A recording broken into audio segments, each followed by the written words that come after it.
Camillo, to visit Bohemia on the like occasion whereon my services are now on foot. You shall see, as I have said, great difference betwixt our Bohemia and your Sicilia. I think this coming summer the King of Sicilia means to pay Bohemia the visitation which he justly owes him. Wherein our entertainment shall shame us, we will be justified in our loves, for indeed, Beseech you.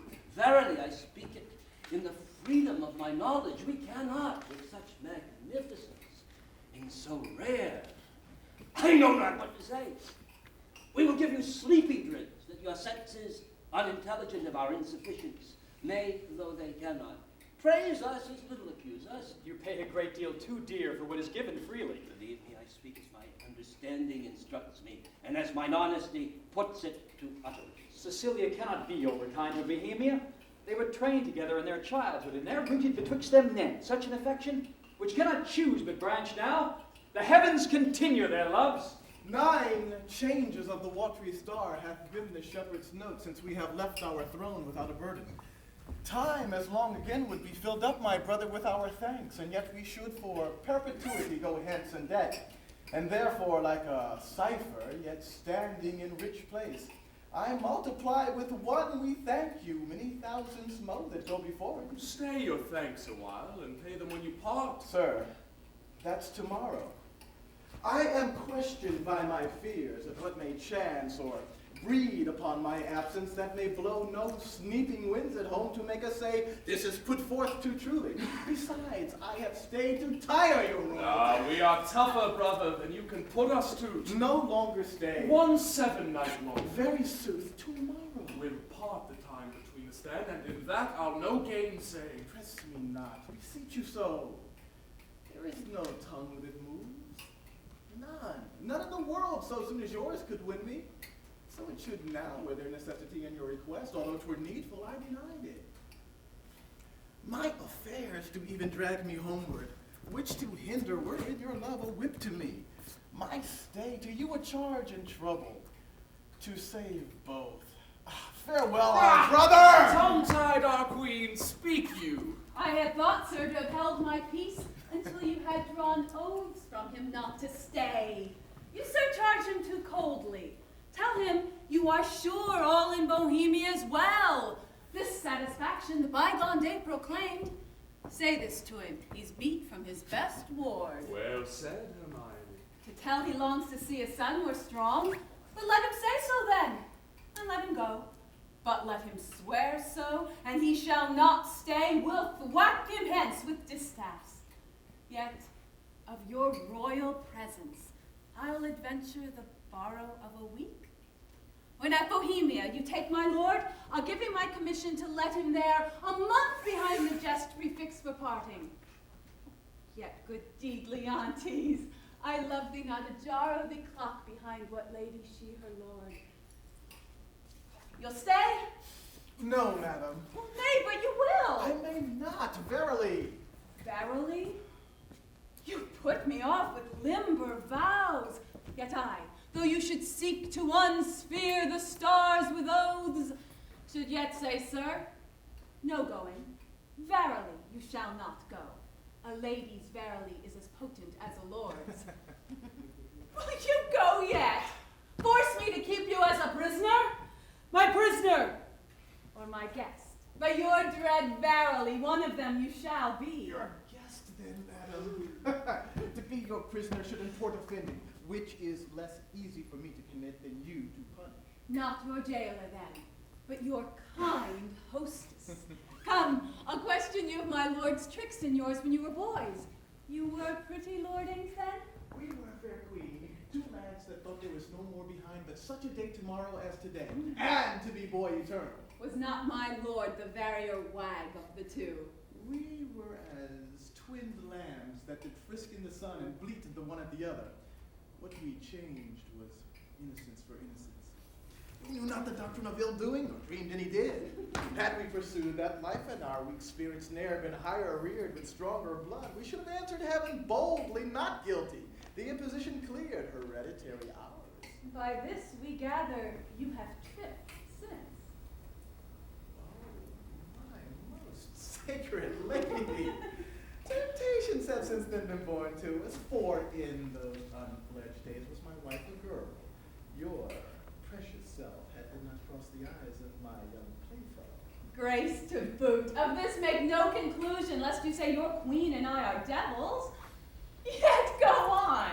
The offenses we have made you do will answer, if you first did sin with us, and that with us you did continue fault, and that you slipped not with any but with us. Is he won yet? He'll stay, my lord. At my request he would not.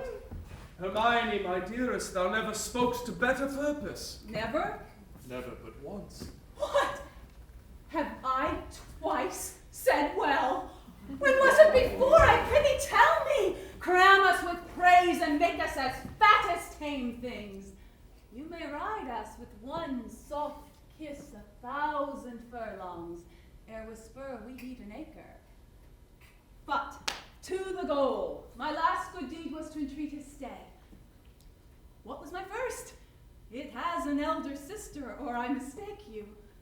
Oh, would her name were Grace. But once before I spoke to the purpose, when, nay, let me have it, I long. That was when 3 crabbed months had soured themselves to death ere I could make thee open thy white hand and clap thyself my love. Then didst thou utter, I am yours forever. 'Tis grace indeed.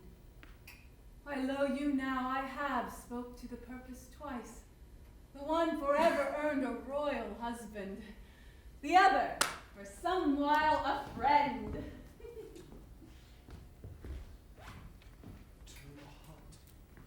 Too hot. To mingle friendship far as mingling bloods. I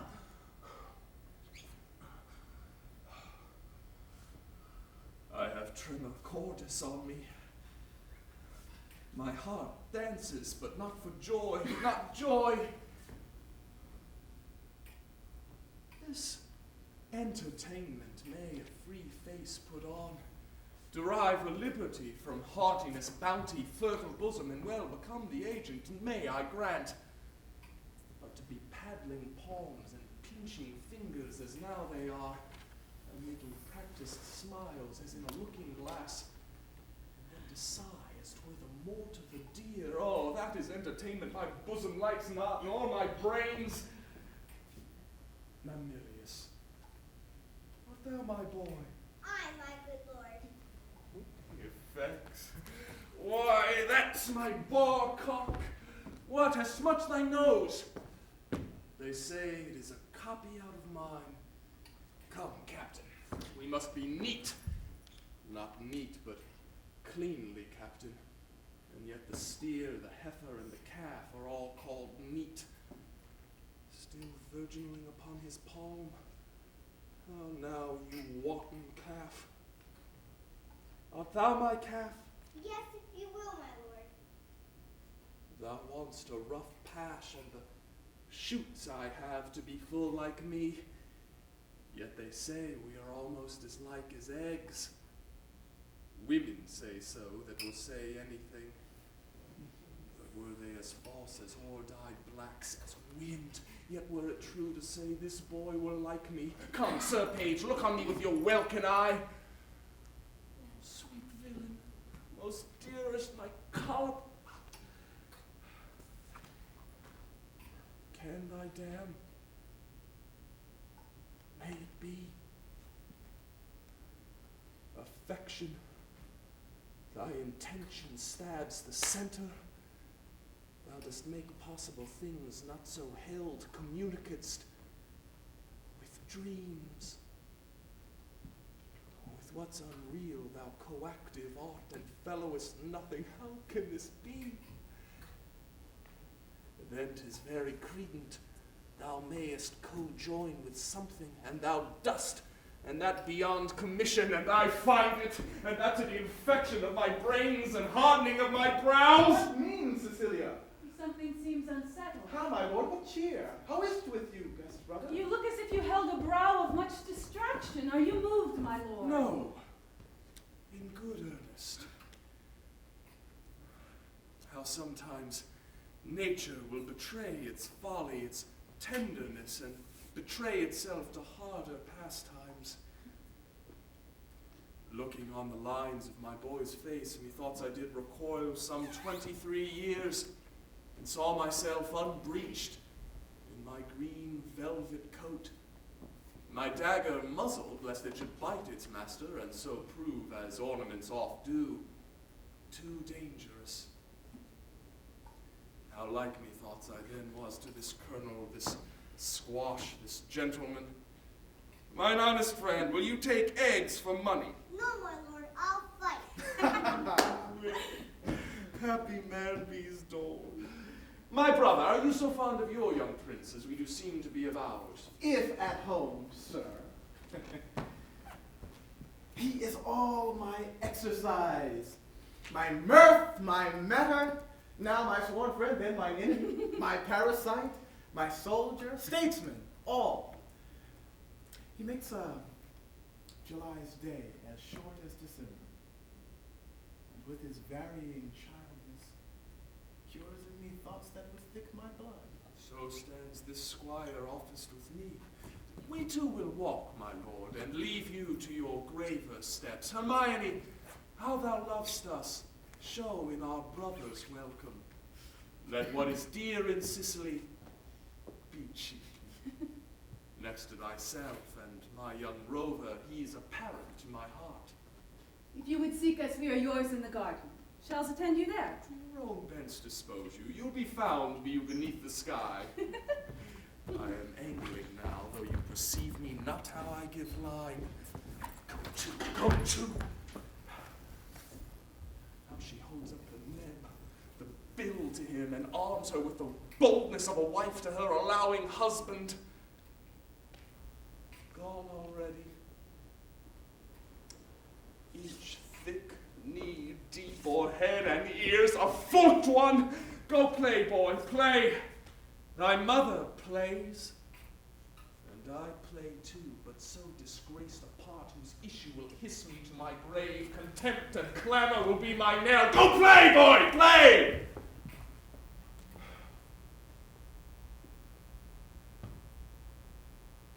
There have been, or I am much deceived, cuckolds there now.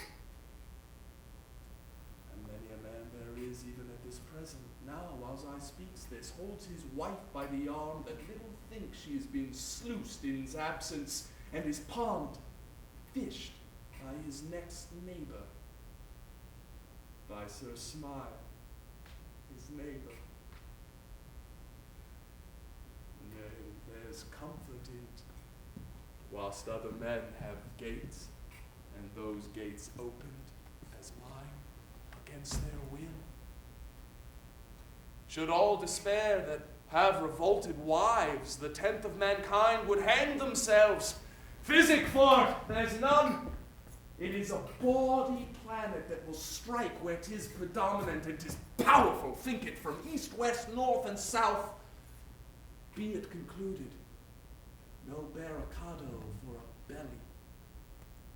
Know it, it will let in and out the enemy with bag and baggage. Many thousands of us have the disease and feel it not. How now, boy? I am like you did say. Oh, that's some comfort. What, Camillo there? Aye, my lord. Go play, Mamillius, thou art an honest man.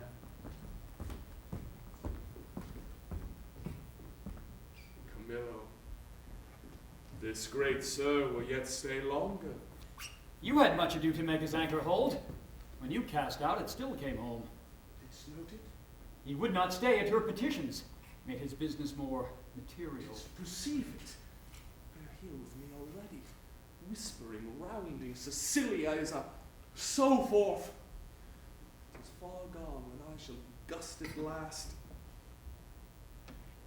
How came to Camillo that he did stay? At the good queen's entreaty. At the queen's beat, good should be perfect, but so it is not.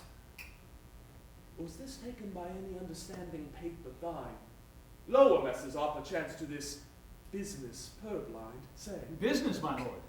I think most understand Bohemia stays her longer. Huh? stays here longer. Aye, but why? To satisfy your highness and the entreaties of our most gracious mistress. Satisfy the entreaties of your mistress. Satisfy. Let that suffice. I have trusted thee, Camillo, with all things nearest my heart, as well my chamber counsels, wherein priest-like thou hast cleansed my bosom. I from thee departed, thy penitent reformed. But we have been deceived in thy integrity, deceived in that which sins so. Be it forbid, my lord! Abide upon it, thou art not honest. Or if thou inclines that way, thou art a coward which hucks his honesty behind, or else a fool that seest the game played home, the rich stake drawn, and takes it all for jest. My gracious lord, I may be negligent, foolish, and fearful. In every one of these no man is free, but that his negligence, his folly, fear, among the infinite doings of the world sometime puts forth. In your affairs, my lord, if ever I were willful negligent, it was my folly. If industriously I played the fool, it was my negligence, not weighing well the end. If ever fearful to do a thing, were I the issue doubted, or of the execution did cry out against the non-performance, 'twas a fear which oft infects the wisest. These, my lord, are such allowed infirmities that honesty is never free of. But beseech your grace, be plainer with me. Let me know my trespass by its own visage. If I deny it, 'tis none of mine. Have not you seen, Camillo? But that's passed out, you have, or else your eyeglass is thicker than a cuckold's horn, or heard. For to a vision so apparent, rumor cannot be mute or thought. For cogitation resides not in that man that does not think. My wife is slippery. If thou wilt confess, then say my wife's a hobby horse, deserves a name as rank as any flax wench which puts to before her troth plight. Say it and justify it. I would not be a stander by to hear my sovereign mistress clouded so without my present vengeance taken. Shrew my heart, who never spoke it did become you less than this. Is whispering nothing? Is leaning cheek to cheek? Is meeting noses? Kissing with inside lip? Stopping the career of laughter with a sigh, a note infallible of breaking honesty, horsing foot on foot, skulking in corners, wishing clocks more swift, hours, minutes, noon, midnight, and all eyes blind with a pin and web, but theirs only that would unseen be wicked. Is this nothing? Why then the world and all that's in't is nothing. The covering sky is nothing. Bohemia's nothing. My wife is nothing, nor nothing have these nothings, if this be nothing. Good my lord, be cured of this diseased opinion, and betimes where 'tis most dangerous. Say it be, 'tis true. No, no! Yes! You lie! You lie! I say thou liest, Camillo, and I hate thee. Pronounce thee a gross lout, a mindless slave, or else a hovering temporizer that canst without eyes that once see good and evil inclining to them both. Were my wife's liver infected as her life, she would not live the running of one glass. Who disinfected? Why, he that wears her like her metal, hanging about his neck. Bohemia, who, if I had servants true about me that bore eyes alike to see mine honor as their profits, their own particular thrifts, they would do that which should undo more doing. Aye, and thou, his cupbearer, mightst bespice a cup to give mine enemy a lasting wink, which draught to me were cordial. Sir, my lord, I could do this, and that with no rash potion, but with a lingering dram that would not work maliciously like poison. But I cannot believe this crack to be in my dread mistress, so sovereignly being honorable. I have loved Make me. that thy question and go rot. Dost think I am so muddy, so unsettled to anoint myself in this vexation? Sully the purity and whiteness of my sheets, which to preserve is sleep, which being spotted as nettles, goads, thorns, tails of wasps, give scandal to the blood of the prince my son, who I do think is mine, and love is mine, without right moving to it, would I do this? Could man so blench? I must believe you. I do, and will fetch off Bohemia for it.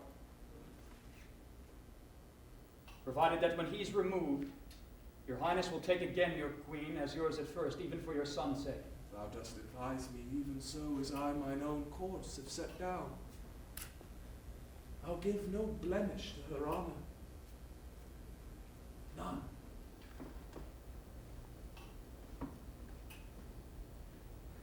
My lord,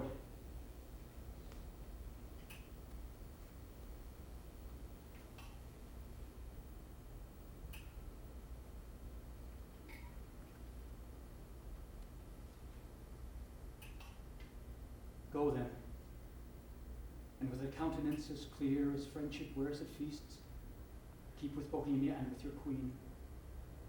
I am his cupbearer. If from me he have wholesome beverage, account me not your servant. This is all. Do it, and thou hast the one half of my heart. Do it not, thou splitst thine own. I'll do it, my lord. I will seem friendly, as thou hast advised me.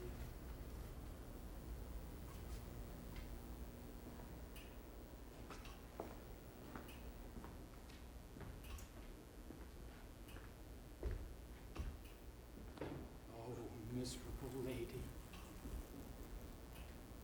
But for me, what case stand I in? I must be the poisoner of good Polixenes, and my ground to do it is the obedience to a master, one who in rebellion with himself will have all that are his, so too. To do this deed, promotion follows. If I could find example of thousands that had struck anointed kings and flourished after, I'd not do it. But since nor brass, nor stone, nor parchment bears not one, let villainy itself forswear it.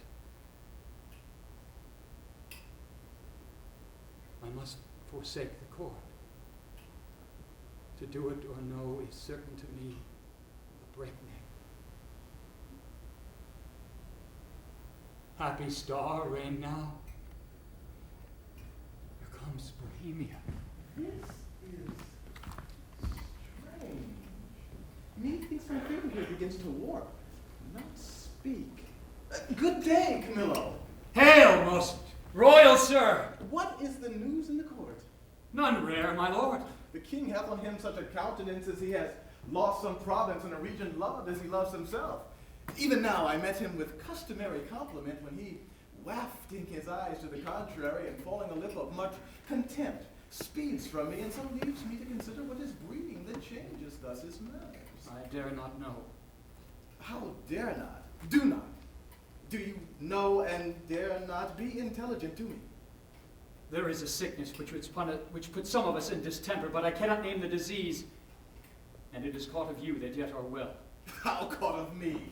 Make me not sighted like the basilisk. I have looked on thousands who have sped the better by my regard and killed men so. I may not answer. A sickness caught of me, and yet I well. I must be answered. Dost thou hear, Camillo? I charge thee, by all the parts of man, which honor does acknowledge, whereof the least is not this suit of mine, that thou declare what incidency of harm is creeping toward me. Sir, I will tell you, since I am charged in honor and by him that I think honorable. Therefore mark my counsel, which must be even as swiftly followed as I mean to utter it, or both yourself and me cry lost, and so good night. On, good Camillo. I am appointed him to murder you. By whom? By the king. For what? He thinks, nay, with all confidence he swears, as he had seen it have been an instrument to vice you to it, that you have touched his queen forbiddenly. Oh. Then my best blood turned to an infected jelly. and my name be yoked with his that did betray the best.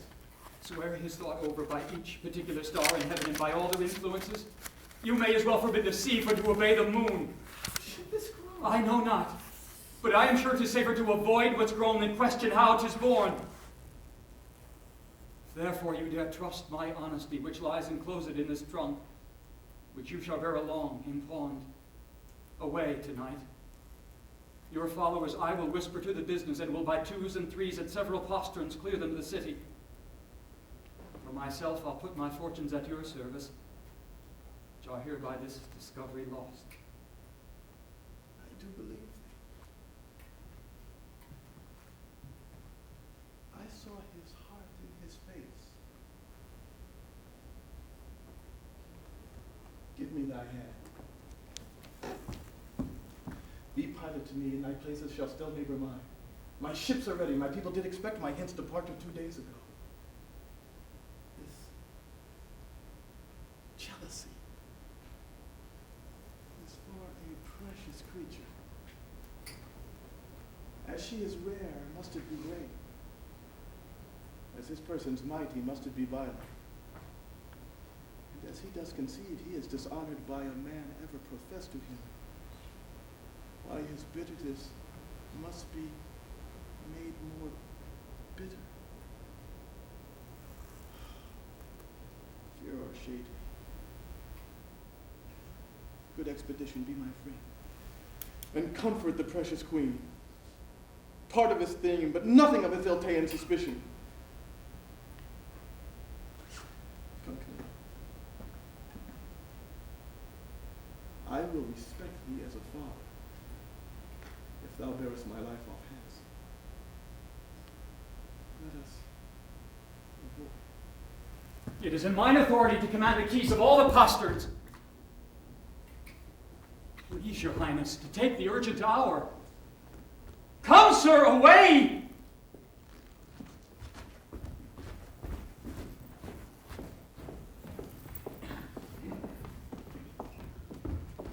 Take the boy to you. He so troubles me, 'tis past enduring. Come, my gracious lord, shall I be your playfellow? No, I'll none of you. Oh, my sweet lord. You kiss me or speak to me as if I were being still. I love you better. Why so, my lord? Your brows are blacker, yet black brown. They say it comes from woman best. So that cannot be too much hair there, but in a semicircle or a half moon, maybe the pen. Who taught this? I learned it out of women's faces. Pray now, what color are your eyebrows? Blue, my lord. Nay, that's a muck. I've seen Lee's nose that's blue, but not her eyebrows. Hark ye! The queen, your mother, rounds apace. We shall present our services to a fine new prince one of these days, and then you'd want him with us if we wouldn't have you. She is spread of late into a goodly bulk. Good time encounter. What wisdom stirs amongst you? Come, sir. Now I'm for you again. Pray you sit by us and tell us a tale. Merry or sad shall it be. As merry as you will. Sad tales best for winter. I have one with sprites and goblins. Let's have that, good sir. Come on, sit down. Come on and do your best to fright me with your sprites. You're powerful at it. There wasn't me. Nay, come sit down, then on. Dwelt by a churchyard. I'll tell it softly, young crickets shall not hear it. On then. Give it me in my ear. Was he met there? His train, Camilla with him? Behind the tuft of pines I met them. Never saw I men scour so on their way. I eyed them even to their ships. Blessed am I in my just opinion, in my true censure. Alack for lesser knowledge, how accursed in being so blessed. There may be in the cup a spider steeped, and one may drink, depart, and yet partake no venom, for his knowledge is not infected. But if one present the abhorred ingredient to his eye, make known how he hath drunk, why then he cracks his gorge, his sides with violent hefts. I have drunk and seen the spider. Camilla was his help in this, his pander. There's a plot against my life, my crown. How came the postern so easily open? By his great authority, which often hath no less prevailed than so on your command. I know it too well. Give me the boy.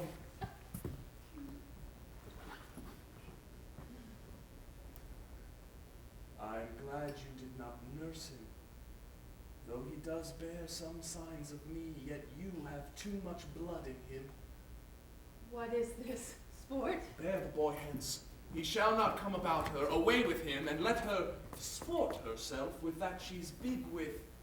For 'tis Polixenes hath made thee swell thus. But I'd say he had not. And I'll be sworn you would believe my saying, howe'er you lean to the nay word. You, my lords, look on her. Mark her well. Be but about to say she's a goodly lady, and the justice of your hearts will thereto add 'tis pity she's not honest, honorable. Praise her, but for this her without door form, which on my praise deserves high speech and straight, the shrug, the hums and ha's, these petty brands that calumny doth use. I am out. That mercy does. For calumny will sear virtue itself. These shrugs, these hums and ha's, when you have said she's goodly, come between ere you can say she's honest. But be it known from him that has most cause to grieve that it should be thus. She's an adulteress. Should a villain say so, the most replenished villain in the world, he were as much more villain. You, my lord, do but mistake. You have mistook, my lady, Polixenes for Leontes. Oh, thou thing! Which I'll not call a creature of thy place, lest barbarism making me the precedent should a like language use to all degrees, and mannerly distinguishment leave out betwixt the prince and beggar. I have said she's an adulteress. I have said with whom. More, she's a traitor, and Camillo is a federary with her, and one that knows what she should shame to know herself, but that her most vile principle, that she's a bird swerver, even as bad as those that vulgars give bold titles. Aye, and privy to this their light escape. No, by my life, privy to none of this. How will this grieve you when you shall come to clearer knowledge that you thus have published me? Gentle my lord, you scarce can write me throughly than to say you did mistake. No. If I mistake in those foundations which I build upon, the center is not big enough to bear a schoolboy's top. Away with her to prison. He that shall speak for her is afar off guilty, but that he speaks. There's some ill planet reigns. I must be patient till the heavens look with an aspect more favorable. Good my lords, I am not prone to weeping, as our sex commonly are, the want of which vain dew perchance shall dry your pities. But I have that honorable grief lodged here, which burns worse than tears drown. Beseech you all, my lords, with thoughts so qualified as your charity shall best instruct you, measure me,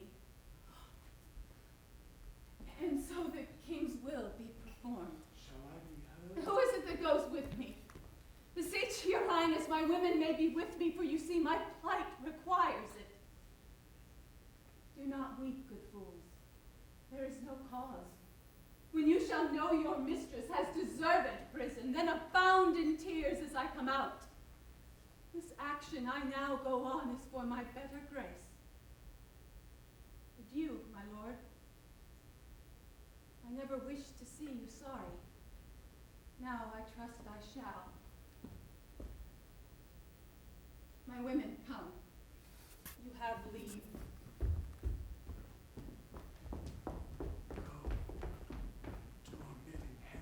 Beseech your highness, call the queen again. Be certain what you do, sir, lest your justice prove violence, in the which three great ones suffer, yourself, your queen, your son. For her, my lord, I dare my life lay down, and will do it. Please you to accept it, that the queen is spotless. If it proves she's otherwise, I'll keep my stables where I lodge my wife. I'll go in couples with her, then when I feel and see her no farther trust her, for every inch of woman in the world, every drachm of woman's flesh is false if she be. Hold your peaces. Good my lord, it is for you we speak, not for ourselves. You are abused, and by some put her on that will be damned for it. Would I knew the villain, I would land, damn you. Cease, no more! You smell this business with a sense as cold as is a dead man's nose, but I do see it and feel as you feel doing thus, and see with all the instruments that feel. If it be so, we need no grave to bury honesty. There's not a grain of it the face to sweeten of the whole dungy earth. What? Lack I credit? I had rather you did lack than I, my lord, upon this ground. And more would it content me to have her honor true than your suspicion, be blamed for it how you might. We commune with you of this, but rather follow our forceful instigation. Our prerogative calls not your counsels, but our natural goodness imparts this, which if you, or stupefied, or seeming so in skill, cannot or will not relish a truth like us, inform yourselves. We need no more of your advice. The matter, the loss, the gain, the ordering on't is all properly ours. And I wish, my liege, you would only in your silent judgment try it without more overture. How could that be? Either thou art most ignorant by age, or thou wert born a fool.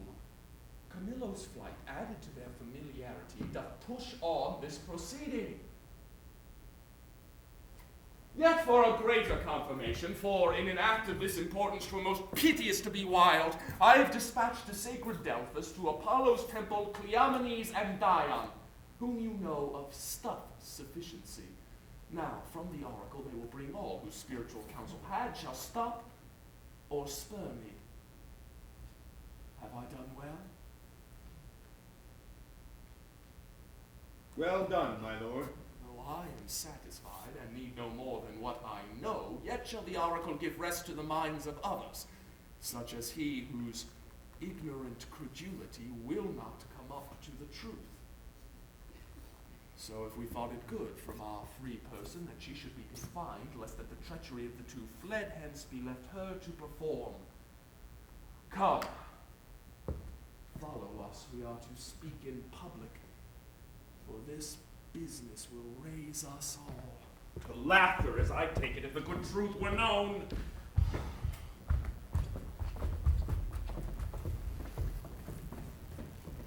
The keeper of the prison called to him. Let him have knowledge of who I am. Lady, no court in Europe is too good for thee. What dost thou then in prison? Now then, good sir, you know me, do you not? You're a worthy lady and one who I much honor. Pray you then conduct me to the queen. I may not have. To the contrary, I have express commandment. Here is it you? To lock up honesty and honor from the access of gentle visitors? Is it lawful, pray you, to see the women? Any of them? Amelia. So please you, madam, to put apart these your attendants. I shall bring Amelia forth. I pray now call her. Withdraw yourselves. And madam, I must be present at your conference. Well, be it so. Prithee, here's such ado to make no stain, a stain as passes coloring. Dear gentlewoman, how fares our gracious lady? As well as one so great and so forlorn may hold together, on her fears and griefs which never tender lady hath borne greater. She is something before her time delivered. A boy? A daughter, and a goodly babe, lusty and like to live. The queen receives much comfort in it. Says, my poor prisoner, I am innocent as you. Dare be sworn. These dangerous, unsafe loons in the king. Be sure that he must be told on it. And he shall. The office becomes a woman best. I'll take it upon me. If I prove honey-mouthed, let my tongue blister, and never to my red looked anger be the trumpet any more. Pray you, Amelia, commend my best obedience to the queen. If she dares trust me with her little babe, I'll show it to the king, and undertake to be her advocate to the loudest. We do not know how he may soften at the sight of a child. The silence often of pure innocence persuades when speaking fails. Most worthy madam, your honor and your goodness is so evident that your free undertaking cannot miss a thriving issue. There is no lady living so meet for this great errand. Tell her, Amelia, I'll use that tongue I have. If wit flowed from it as boldness from my bosom, let it not be doubted. I shall do good. Now be you blessed for it. I'll to the queen. Please you, come something nearer. Madam, if it please the queen to send the babe, I know not what I shall incur to pass it, having no warrant. You need not fear it, sir. This child was prisoner to the womb, and is by law and process of great nature thence freed and enfranchised. not a party to the anger of the king, nor guilty of, if any be, the trespass of the queen. I do believe it. Do not you fear. Upon mine honor, I will stand betwixt you and danger.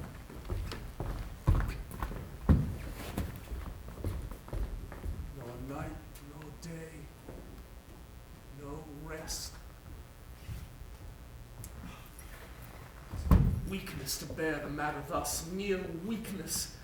If the cause were not in being, part of the cause, she, the adulteress, for the harlot king is quite beyond mine arm, out of the blank and level of my brain, plot proof. But she I can hook to me. Say that she were gone, given to the fire, a moiety of my rest might come to me again. Ah, who's there? My lord, How does the boy? he took good rest tonight. His hoped his sickness is discharged. To see his nobleness. Conceiving the dishonor of his mother, he straight declined, drooped, took it deeply, fastened and fixed the shame on't in himself, through all his appetite, his spirit, his sleep, and downright languished. Go, leave me sorely. See how he fares. Fine, no thought of him. The very thought of my revenges that way recoil upon me. In himself too mighty, and in his parties, his alliances, let him be until a time may serve. For present vengeance, take it on her. Camillo and Polixenes laugh at me, make their pastime at my sorrow. They should not laugh if I could reach them, nor shall she within my power. You must not enter. Say rather, would my lord be second to me? Here is his tyrannous passion more or less than the queen's life, a gracious, innocent soul, more free than he is jealous. That's enough! Madam, he hath not slept tonight. Commanded none should come again. Not so hot, good lady, I come to break him sleep. 'Tis such as you that creep like shadows by him, such as you nurse the cause of his awaking. I do come to purge him of that humor that presses him from sleep. How? What noise there? How? No noise, my lord, but needful conference about some gossips, for your highness. How? Away with that audacious lady. Antigonus, I charge thee, she should not come about me. I knew she would. I told her so, my lord, on your displeasure's peril, and on mine she should not visit you. What, canst not rule her? From all dishonesty he can. In this, unless he take the course you have done, commit me for committing honor, trust it, he shall not rule me. Lie you now, you hear? When she will take the rein, I let her run. But she'll not stumble. Good my liege, I come, and I beseech you hear me, who professes myself your loyal servant, your physician, your most obedient counselor. I say I come from your good queen. Good queen. Good queen, my lord, good queen. I say good queen, and would by combat make her good, so are I a man, the worst about you. Force her hence. Let him that makes what trifles of his eyes first hand me. On mine own accord I'll off. But first I'll do my errand. The good queen, for she is good, hath brought you forth a daughter. Here it is. Commends it to your blessing. Out! Hence, out of doors with her. A most intelligencing bawd, a mankind witch. Not so. I am as ignorant and that as you, and so entitling me, and no less honest than you are mad, which is enough on the warrant as this world goes to pass for honest. Traitors, will you not push her out? Thou dotard, thou art woman tired, unroosted by thy dame partlet there. Take up the bastard. Take it up, I say. Give it to thy crone. Forever unvenerable be thy hands if thou takest up the princess, by that forced baseness which he has put upon it. He dreads his wife. So I would you did, that 'twere past all doubt to call your children yours. A nest of traitors! I am none by this good light! Nor I, nor any but one that's here, and that's himself. For he, the sacred honor of himself, his queens, his hopeful sons, his babes betrays to slander, whose sting is sharper than the sword. A coward, a boundless tongue that late had been ate her husband and now baits me. This brat is none of mine. It is the issue of Polixenes. Hence with it, and together with the dam, commit them to the fire. It is yours. And might we lay the old proverb to your charge, so like you, 'tis the worse. Behold, my lords, although the print be little, the whole matter and copy of the father. Eye, nose, lip, the trick of his frown, his forehead, nay, the valley, the pretty dimples of his chin and cheek, his smiles, the very mold and frame of hand, nail, finger. And thou, good goddess nature, if thou hast the ordering of the mind, no yellow in it, lest she suspect as he does her children, not her husbands. A gross hag, and Losel, thou art worthy to be hanged, that wilt not stay her tongue. Hang all the husbands that cannot do that feat, you'll leave yourself hardly one subject. Once more, out of the chamber with her. Most unworthy and unnatural lord can do no more. I'll have thee burned. I care not. It is an heretic that makes the fire, not she which burns in it. I'll not call you tyrant, but this most cruel usage of your queen, not able to produce more accusation than your own weak-hinged fancy, something savors of tyranny, and will ignoble make you, yea, scandalous to the world. On your allegiance, out of the chamber with her! Were I a tyrant, where were her life? She durst not call me so if she did know me one. Away with her! Nay, you do not push me, I'll be gone. Look to the babe, my lord, 'tis yours. Jove grant her a better guiding spirit. What leaves these hands, you, who art thus so tender over his follies, will never do him any good, not one of you. So, farewell, we are gone. Thou traitor hast set on thy wife to this, my child? Away with. Even thou that hast a heart so tender o'er it, take it hence and see it instantly consumed with fire, even thou, and none but thou. Take it up straight. Within this hour bring me word 'tis done, and by good testimony, or I'll seize thy life with what else thou call'st thine. If thou refuse, and wilt encounter with my wrath, say so. The bastard brains with these my proper hands shall I dash out. Go and take it to the fire, for thou set'st on thy wife. I did not, sir. These lords, my noble fellows, if they please, can clear me in't. We can. My royal liege, he is not guilty of her coming hither. Ye liars, all! Beseech your highness, give us better credit. We have always truly served you, and beseech so to esteem of us. And on our knees we beg as recompense for our dear services, past and to come, that you do change this purpose, which being so horrible, so bloody, must lead on to some foul issue. We all kneel. I am a feather for each wind that blows. Shall I live on to see this bastard kneel and call me father? Better burn it now than curse it then. But be it. Let it live. It shall not, neither. You, sir, come you hither. You that have been so tenderly officious with Lady Marjorie, your midwife there, to save this bastard's life. What would you adventure to save this brat's life? Anything, my lord, that my ability may undergo and nobleness impose. At least thus much. I'll pawn the little blood which I have left to save the innocent. Anything possible. It shall be possible.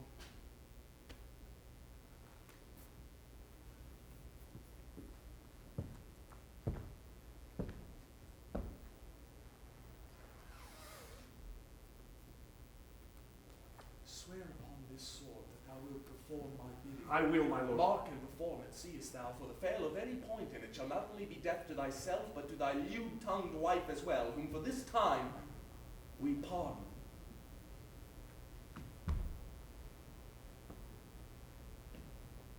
We enjoin thee, as thou art liege man to us, that thou carry this female bastard hence, and that thou bear it to some remote and desert place quite out of our dominions, and that there thou leave it without more mercy to its own favor and protection of the climate.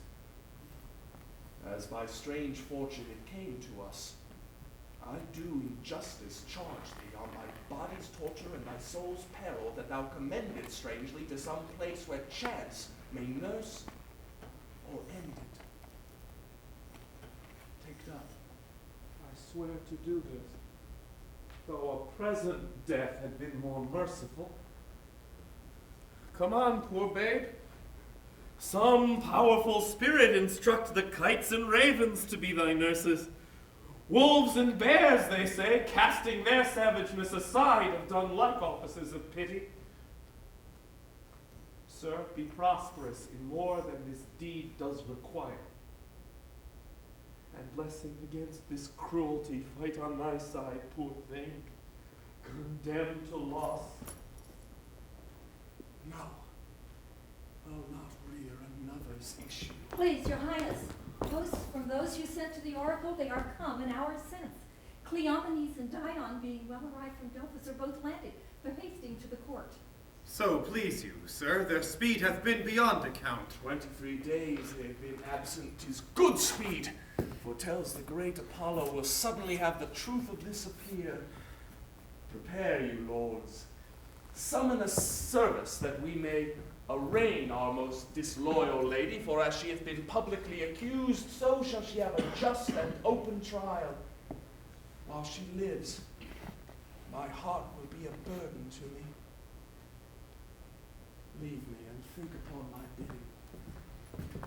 Climate's delicate, the air most sweet, fertile the isle, temple much surpassing the common praise it bears. I shall report, for most it caught me, the celestial habits. Methinks I so should turn them. And the reverence of the grave wearers. Oh, the sacrifice.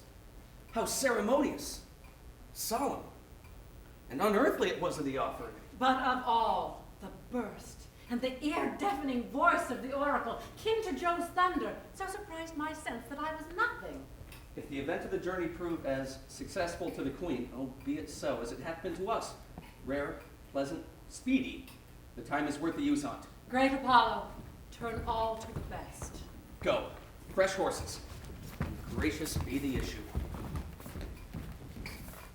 This session, to our great grief we pronounce, even pushes against our heart. The party tried the daughter of a king, our wife, and one of us too much beloved. Produce the prisoner. It is His Highness' pleasure that the Queen appear in person here in court. Silence! Read the indictment.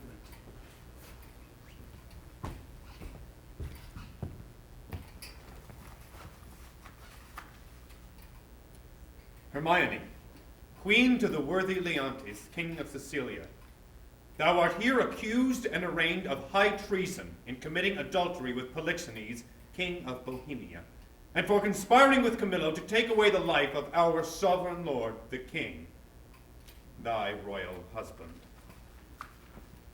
Since what I am to say must be but that which contradicts my accusation, and the testimony on my part no other but what comes from myself, it shall scarce boot me to say not guilty. My integrity being counted falsehood shall, as I express it, be so received. But thus, if powers divine behold our human actions, as they do, I doubt not then, but innocence shall make false accusation blush, and tyranny tremble at patience. You, my lord, best know, at least will seem to do so. My past life hath been as continent, as chaste, as true as I am now unhappy. For behold me, a fellow of the royal bed, which own loyalty of the throne, a great king's daughter, the mother to a hopeful prince, here standing to prate and talk for life and honor for who please to come and hear. For life I prize it as I wait grief, which I would spare. For honor, 'tis a derivative from me to mine, and only that I stand for. I appeal to your own conscience, sir. Before Polixenes came to your court, how I was in your grace, how merited to be so. Since he came, with what encounters so uncurrent I have strained to appear thus. If one jot beyond the bound of honor, or an act or will that way inclining, hardened be the hearts of all who hear me, and my nearest of kin cry fie upon my grave. I ne'er heard yet that any of these bolder vices wanted less impudence to gainsay what they did than to perform it first. That's true enough. But 'tis a saying, sir, not due to me. You will not own it. More than mistress of which comes to me a name of fault I must not at all acknowledge. For Polixenes, with whom I am accused, I do confess, I loved him, as in honor he required, with such a kind of love as might become a lady like me, with a love even such so and no other as yourself commanded. But for conspiracy, I know not how it tastes, though it be dished for me to try how. All I know of it is that Camillo was an honest man, and why he left your court, the gods themselves wotting no more than I are ignorant. In view of his departure, as you know what you have undertaken to do in his absence. Sir, you speak a language that I understand not. My life stands in the level of your dreams, which I'll lay down. Your actions are my dreams. You had a bastard by Polixenes, and I but dreamed it. As you are past all shame, those of your fact are so past all truth, which to deny concerns more than avails. For as thy brat hath been cast out, so shalt thou feel our justice, in whose easiest passage look for no less than death. Sir, spare your threats. The bug which you would fright me with, I seek. To me can life be no commodity. The crown and comfort of my life, your favor, I do give lost. For I do feel it gone, but know not how it went. My second joy and first fruits of my body, from his presence I am barred like one infectious. My third comfort, starred most unluckily, is from my breast the innocent milk in its most innocent mouth, haled out to murder, myself on every post proclaimed a strumpet, with immodest hatred the childbed privilege denied, which longs to women of all fashion, lastly hurried here to this place in the open air before I have got strength of limit. Now my liege, tell me, what blessings have I here alive that I should fear to die? Therefore proceed. Yet hear this, mistake me not, no life, I prize it not a straw, but for mine honor, which I would free. If I shall be condemned upon surmises, all proof sleeping, else but what your jealousies awake, I tell you 'tis rigor and not law. Your honors all, I do refer me to the oracle. Apollo be my judge. This your request is altogether just. Therefore bring forth, and in Apollo's name, his oracle.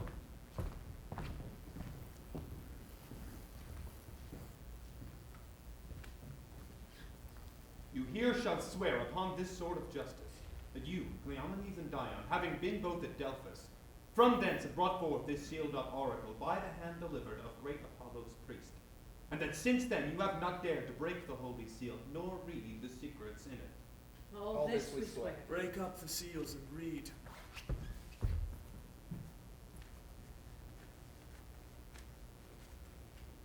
Hermione is chaste, Polixenes blameless, Camillo a true subject, Leontes a jealous tyrant.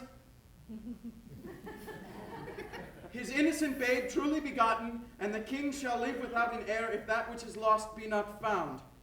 Now blessed be the great Apollo. Praised. Hast thou read truth? Aye, my lord, even so as it is here set down. There is no truth at all in the oracle. This is mere falsehood. This session shall proceed.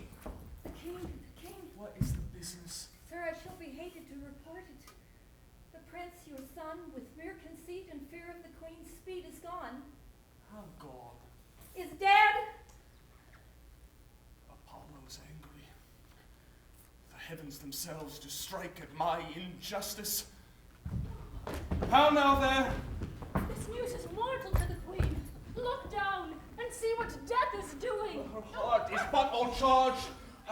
She will recover, I prithee. Tenderly apply to her some remedies for life. Apollo! Pardon my great profaneness against thine oracle. I'll reconcile me to Polixenes. You woo my queen. Recall the good Camillo, whom I proclaim to be a man of truth, of mercy. For being transported by my jealousies to bloody thoughts and to revenge, I chose Camillo for the minister to poison my friend Polixenes, which had been done, but that the good mind of Camillo tardied my swift command. Oh, how he glisters through my rust, and how his piety does my deeds make the blacker. Oh, the while. Oh, cut my lace, lest my heart cracking it break too. What fit is this, good lady? What studied torments tyrant asked from me? What? Wheels, racks, fires, what? Flame? Boiling in leads or oils? What older, newer tortures must I receive, whose every word deserves to taste of thy most worst? Thy tyrannies working together with thy jealousies, fancies too weak for boys, too green and idle for girls of 9. Oh, think what they have done! And then run mad, indeed stark mad, for all thy bygone fooleries were but spices of it. That thou betrayest Polixenes was nothing. That did but show thee of a fool. Nor was much thou wouldst have poisoned good Camillo's honor, to have him kill a king. 4 trespasses, more monstrous, standing by, whereof I reckon the casting forth to crows thy baby daughter to be, or none, or little. Nor is it laid directly to thee, the death of the young prince, whose honorable thoughts high in one so tender, cleft the heart, that could concede his gross and foolish sire blemished his gracious death. This is not no late to thy answer, but the last. O lords, when I have said, cry woe. The queen, the sweetest, dearest creature's dead, and vengeance for it not dropped down yet. The higher powers forbid. I say she's dead. I'll swear it. But, oh, thou tyrant, do not repent these things, for they are heavier than all thy woes can stir. Therefore betake thee to nothing but despair. 1,000 knees, 10,000 years naked, fasting on a barren mountain and still winter, in storm perpetual, could not move the gods to look that way thou wert. Go on. Thou canst not speak too much. I have deserved all tongues to talk their bitterest. Say no more. However the business goes, you have made fault in the boldness of your tongue. I am sorry for it. All of my sins, when I shall know them, I do repent. Alas, I have showed too much the rashness of a woman. He is touched to the noble heart. What's gone and what's past help should be past grief. Do not receive affliction at my petition, I beseech you. Rather let me be punished, who have minded you of what you should forget. Now, good my liege, sir, royal sir, forgive a foolish woman. The love I bore your queen. Lo! Fool again! I'll speak of her no more, nor of your children. I'll remember you not of my own lord, who is lost, too. Take your patience to you, and I'll say nothing. Thou didst speak but well, when most the truth which I received much better than to be pitied of thee. I prithee,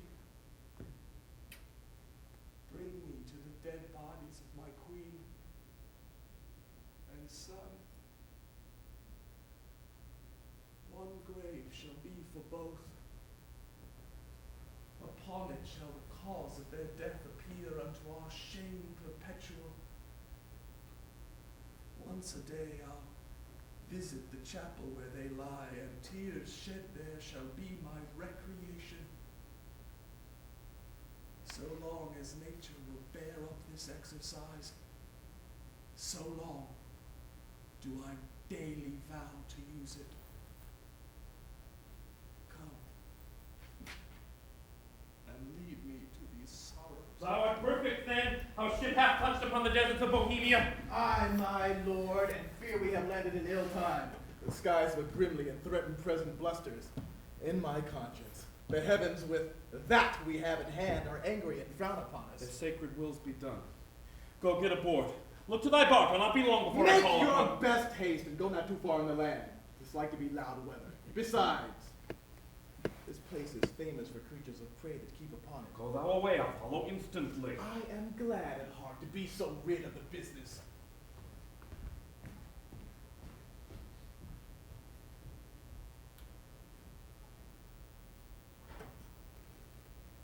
Come, poor babe.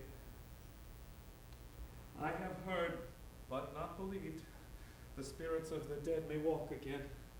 If such thing be, thy mother appeared to me last night, for ne'er was dream so like a waking. In pure white robes, like very sanctity, she did approach my cabin where I lay. And anon did this break from her: Good Antigonus, since fate against thy better disposition hath made thy person for the thrower out of my poor babe, according to thine oath, places remote enough are in Bohemia. There weep and leave it crying, and for the babe is counted lost forever. Perdita, I prithee, call't. For this ungentle business put on thee by my lord, thou ne'er shalt see thy wife Paulina more. Dreams are toys, yet for this once, yea, superstitiously, I will be squared by this. I do believe Hermione hath suffered death. Yeah. And that Apollo would, this being indeed the issue of King Polixenes, it should here be laid, either for life or death, upon the earth of its right father. Yeah. Blossom, speed thee well. There lie, and there thy character. There these, which may, if fortune please, both breed thee pretty and still rest thine. Weep I cannot, but my heart bleeds, and most accursed am I to be by oath enjoined to this. Farewell.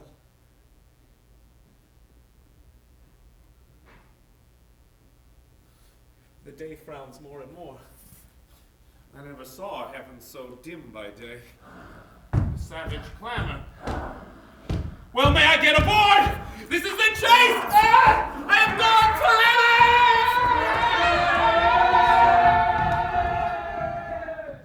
I would there were no age between 19 and 3 and 20, or that youth would sleep out the rest. For there is nothing in the between but getting wenches with child, wronging the ancientry, stealing, fighting. Hark ye now, would any but these boiled brains of 19 and 2 and 20 hunt this weather? They've scared away 2 of my best sheep, which I fear the wolf will sooner find than the master. If anywhere I have them, it is by the seaside, browsing of ivy. Hello! Good luck, and be thy will. What have we here? Mercy on a bear! A very pretty bear. A boy or a child, I wonder. A pretty one. A very pretty one. Sure, some scape. Though I am not bookish, yet I could read, waiting gentlewoman in the scape. This has been some stair work, some trunk work, some behind door work. They were warmer. Got this. The thing is here. I'll take it up for pity. Yet I'll tarry till my son come. He hallowed, but even now. Whoa! Hello! What so near? If thou see a thing to talk on, when thou art dead and rotten, come hither. What ails thou, man? I have seen 2 such sights by sea and by land, but I am not to say it is the sea, for it is now the sky. Betwixt the firmament and it you cannot thrust a bodkin point. How is it? I would you did but see how it chafes, how it rages, how it takes up the shore. But that's not to the point. Oh, the most piteous cry of the poor souls, sometimes to see him and not to see him. Now the ship, boring the moon with her main mast, and anon swelled with yeast and froth as you thrust a cork into a hogshead. And then for the land service, to see how the bear tore out his shoulder bone, how he cried to me for help and said his name was Antigonus, a nobleman. But to make an end of the ship, to see how the sea flap-dragoned it. But first, how the poor souls roared and the sea mocked them, and how the poor gentleman roared and the bear mocked him, both roaring louder than the wind and weather. Name of mercy, when was this? Now! I have not winked since I saw these sights. The men are not yet cold under water, nor the bear half dined on the gentleman. He's at it now. I would I had been by to have helped you, old man. I would you had been by the ship's side to have helped her. There your charity would have lacked footing. Heavy matters. But look thee here, boy. Now, bless thyself. Thou next with things dying, I with things newborn. Here's a sight for thee. Look thee, a bearing cloth for a squire's child. Look thee here. Take up, boy. Now open it. So, let's see. It was told me I should be rich by the fairies. This is some changeling. Open it. What's within, boy? You're a made old man. If the sins of your youth are forgiven you, you're well to live. Gold! Ha! Gold! 'Tis fairy gold, boy, and 'twill prove so. Up with it, keep it close. Home the next way. We are lucky, boy, and to be so still requires nothing but secrecy. Let my sheep go. Come, good boy. The next way home. Now go you the next way with your findings. I'll go see if the bear be gone for the gentleman and how much he hath eaten. If there be anything left of him, I'll bury it. 'Tis a lucky day, boy! And we'll do good deeds on't.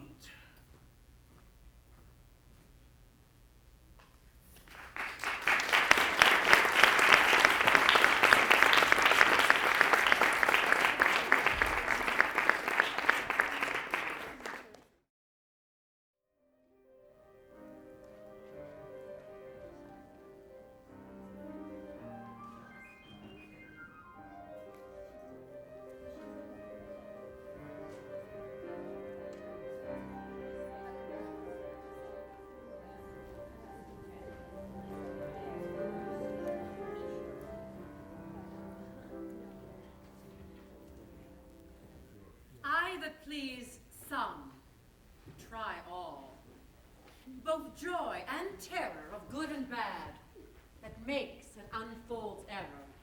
Now take upon me, in the name of time, to use my wings. Impute it not a crime to me or my swift passage, that I slide o'er 16 years, and leave the growth untried of that wide gap.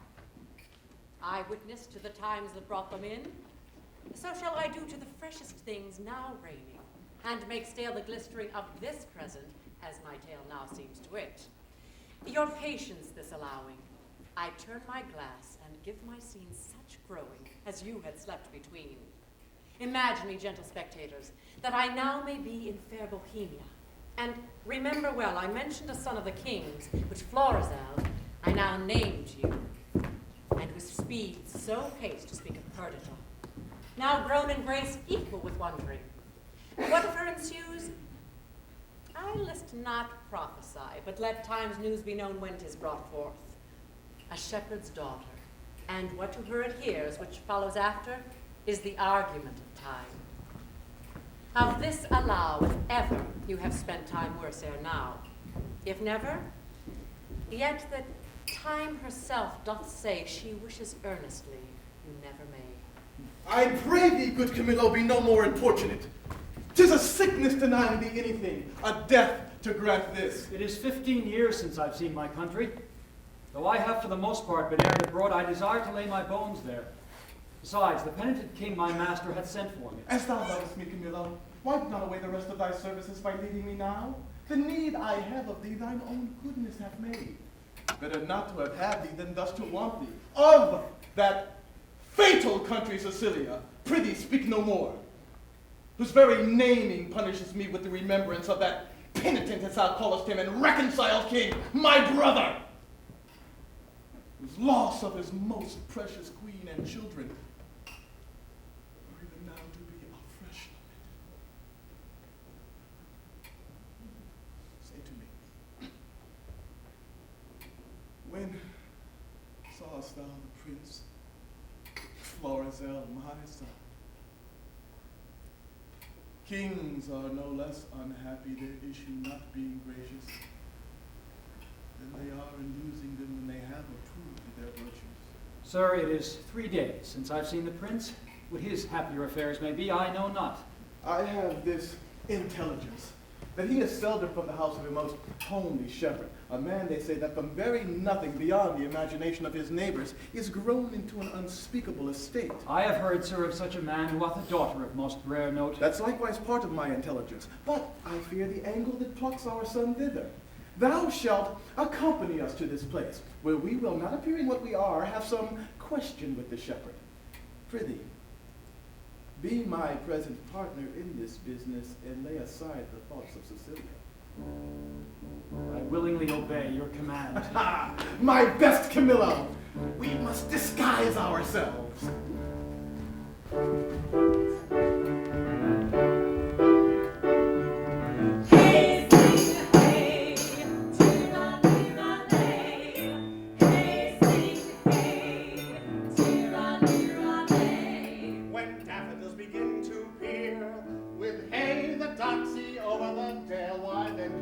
Sweet of the year, for the red blood reigns in the winter's pale.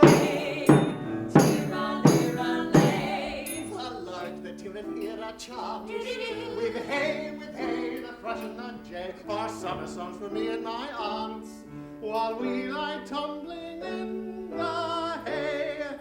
I have served Prince Florizel, and in my time wore 3 piles, but now I am out of service. But shall I go mourn for that, my dear? The pale moon shines by night, and when I wander here and there, I then do most go high. If tinkers may have leave to live, and bear the self-skin budget, then my account I well may give, and in the stocks of budget, and in the stocks of budget, my traffic is sheets. When the kite builds, look to lesser linen. My father named me Autolycus, who, being as I am littered under Mercury, was likewise a snapper up of unconsidered trifles. With dye and drab, I purchased this caparison, and my revenue is this silly cheat.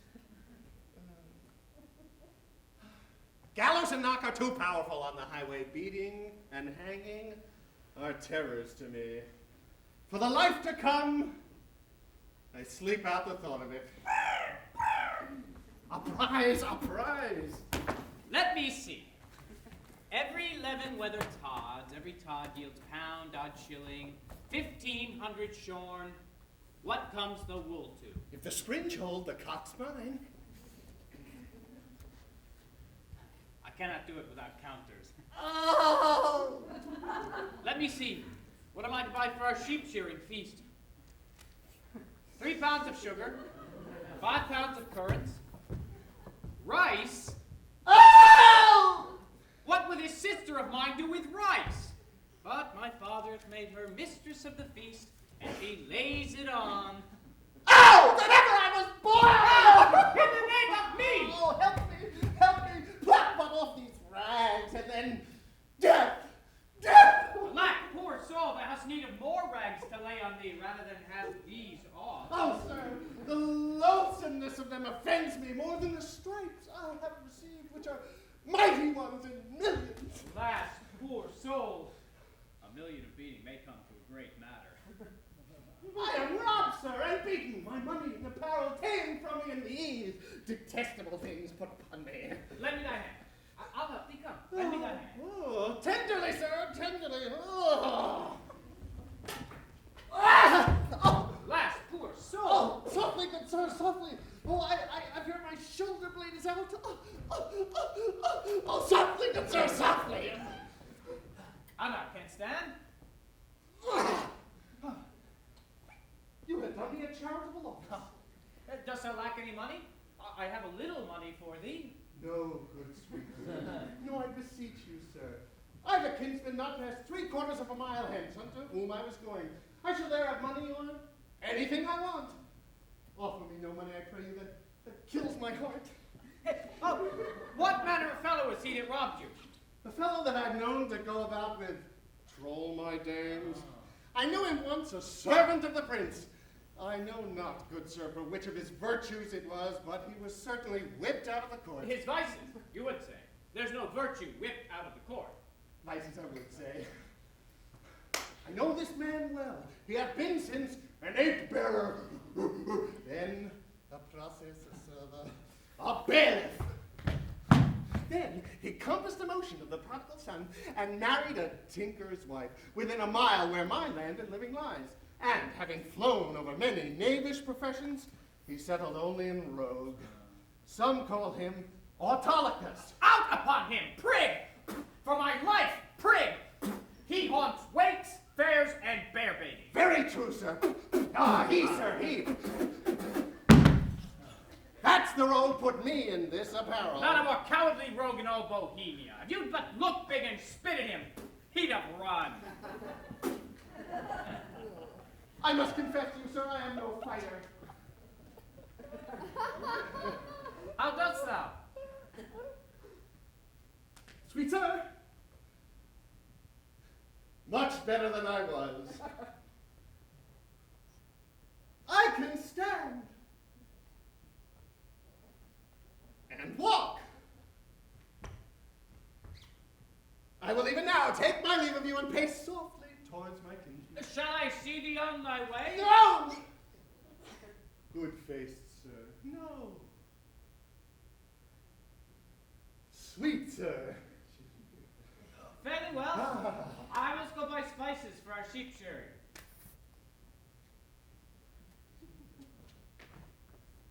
Prosper you, sweet sir. Ow! Your purse is not hot enough to purchase your spice.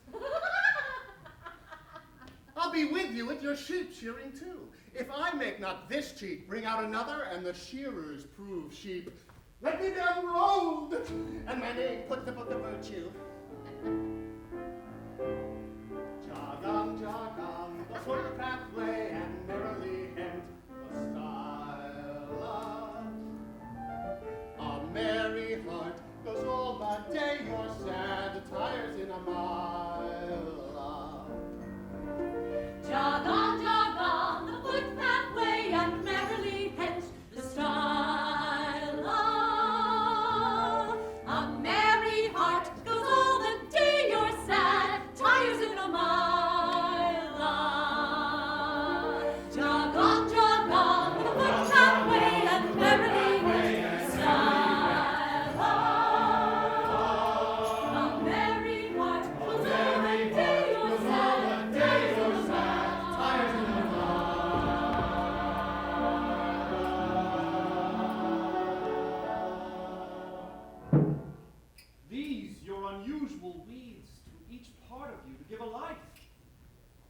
shepherdess. But Flora, peering in April's front. This your sheep shearing is as a meeting of the petty gods, and you the queen on it. Sir, my gracious lord, to chide at your extremes it not becomes me. Oh, pardon that I name them. Your high self, the gracious mark o' the land, you have obscured with a swain's wearing. And me, poor lowly maid, most goddess-like pranked up, for that our feasts in every mess have folly, and the feeders digested with a custom. I should blush to see you so attired. Swoon, I think, to show myself a I glass. bless the time when my good falcon made her flight across thy father's ground. Now, Jove, afford you cause. To me, the difference forges dread. For greatness hath not been used to fear. Even now, I tremble to think your father, by some accident, should pass this way as you did. Oh, the fates! How would he look to see his work so noble, vilely bound up? What would he say, or how should I, in these my borrowed flaunts, behold the sternness of his presence? Apprehend nothing but jollity. The gods themselves, humbling their deities to love, have taken the shapes of beasts upon them. Jupiter became a bull and bellowed. The green Neptune a ram and bleated. The fire-robed god, golden Apollo, a poor humble swain, as I seem now. Their transformations were never for a piece of beauty rarer, nor in a way so chaste, since my desires run not before mine honor, nor my lusts burn hotter than my faith. Oh, but, sir, your resolution cannot hold, and 'tis opposed, as it must be, by the power of the king. One of these two must be necessities which then will speak. You must change this purpose, or I my life. Thou dearest Perdita, with these forced thoughts, I prithee darken not the mirth of the feast. Or I'll be thine, my fair, or not my father's, for I cannot be mine own, nor anything to any, if I be not thine. To this I am most constant, though destiny say no. Be merry, gentle, strangle such thoughts as these with anything that you behold the while. Your guests are coming. Lift up your countenance as it were the day of celebration of that nuptial which we too have sworn shall come. Oh, Lady Fortune, stand you auspicious. See, your guests approach. Dress yourself to entertain them sprightly, and let's be red with mirth. Fine daughter! When my old wife lived, upon this day she was both butler, pantler, cook. You are retired, as if you were a feasted one, and not the hostess of the meeting. Pray you bid these unknown friends to us welcome, for it is a way to make us better friends, more known. Come, quench your blushes, and present yourself that which you are, mistress of the feast. Come on, and bid us welcome to your sheep shearing, as your good flock shall prosper. Sir, welcome. It is my father's will that I should take on me the hostesship of the day. You are welcome, sir. Give me those flowers there, Dorcas. Reverend sirs, for you there's rosemary and rue. These keep seeming and savor all the winter long. Grace and remembrance be to you both, and welcome to our shearing. Shepherdess, a fair one are you. Well, you fit our ages with flowers of winter. Sir, the year growing ancient, not yet on summer's death, nor on the birth of trembling winter, the fairest flowers of the season are our carnations and streaked gillivores, which some call nature's bastards. Of that kind, our rustic gardens barren, and I care not to get slips of them. Wherefore, gentle maiden, do you neglect them? For I have heard it said there is an art which in their piedness shares with great creating nature. Say there be. Yet nature is made better by no mean, but that nature makes that mean. So over that art, which you say adds to nature, is an art that nature makes. You see, sweet maid, we marry a gentler scion to the wildest stock, and may conceive a bark of baser kind by bud of nobler race. This is an art which does mend nature, change it rather, but the art itself is nature. So it is. Then make your garden rich in gillivers, and do not call them bastards. I'll not put the divil in earth to set one slip of them, no more than were I painted. I would wish this youth should say 'twere well, and only therefore desire to breed by me. Here's flowers for you. Hot lavender, mints, savory, marjoram, the marigold that goes to bed with the sun and with him rises weeping. These are flowers of middle summer, and I think they are given to men of middle age. You're very welcome. I would leave grazing were I of your flock, and only live by gazing. Out, alas, you'd be so lean that blasts of January would blow you through and through. Now, my fairest friend, I would I had some flowers of the spring that might become your time of day, and yours, that wear upon your virgin branches, yet your maidenhead's growing. Oh, Proserpina, for the flowers now that frighted thou let's fall from Dis's wagon. Daffodils, come before the swallow dares and take the wings of March with beauty. Violets, dim, but sweeter than the lids of Juno's eyes or Cytherea's breath. Pale primroses that die unmarried, ere they can behold bright Phoebus in his strength, a malady most incident to maids. Bold oxlips and the crown imperial, lilies of all kinds, the fleur-de-luce being one. Oh, these I lack to make you garlands of, and my sweet friend to strew him o'er and o'er. What, like a corpse? No, like a bank for love to lie and play on, not like a corpse. Or if, not to be buried, but quick, within mine arms. Come, take your flowers. Methinks I play as I have seen them do in wits and pastorals. Sure, this robe of mine does change my disposition. What you do still betters what is done. When you speak, sweet, I'd have you do it ever. When you sing, I'd have you buy and sell so. So give alms, pray so. For the order in your affairs, to sing them too. When you do dance, I wish you a wave of the sea, that you might ever do nothing but that, move still, still so, and own no other function. Each you're doing so singular, and each particular crowns what you are doing in the present deeds, that all your acts are queens. Oh, Doricles, your praises are too large, but that your youth and the true blood which peeps fairly through it do plainly give you out an unstained shepherd. With wisdom I might fear, my Doricles. You wooed me the false way. I think you have as little skill to fear as I have purpose to put you to it. But come, our dance, I pray. Your hand, my predator. So turtles pair that never mean to part. I'll swear for him. This is the prettiest low-born lass that ever ran on the greensward. Nothing she does or seems but smacks of something greater than herself. Too noble for this place. He tells her something that makes her blood look out. Good sooth, she is the queen of curds and cream. Come, strike up! Moxa must be your mistress. Marry, garlic to mend her kissing with. Now in good time. Not a word, a word. We stand upon our manners. Come, strike up.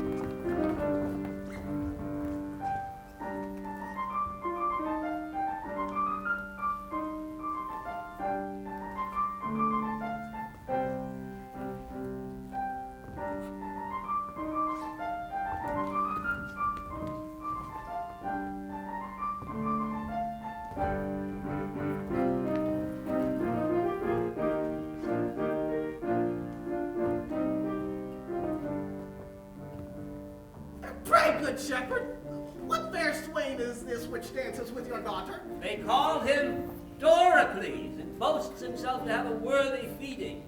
But I have it upon his own report, and I believe it. He looks like sooth. He says he loves my daughter. I think so too, for never gaze the moon upon the water as he'll stand and read as 'twere my daughter's eyes.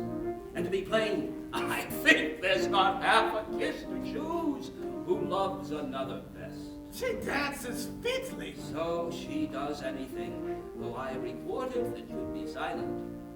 If young Doricles do light upon her, she shall bring him that which he not dreams of. Oh, master, if you did but hear the peddler at the door, you would never dance again to a tabor and pipe. The bagpipe would not move you. He sings some tunes faster than you could tell money. He could never come better. He shall come in. I love a ballad, but even too well if it be doleful matter, but merrily set down, or a very pleasant thing indeed, but sung lamentably. He has for man and woman of all sizes. Prithee, bring him in, and let him approach singing. Forewarn him he use no scurrilous words in his tunes. You have of these peddlers that have more in them than you'd think, sister. I, good brother, or go about to think.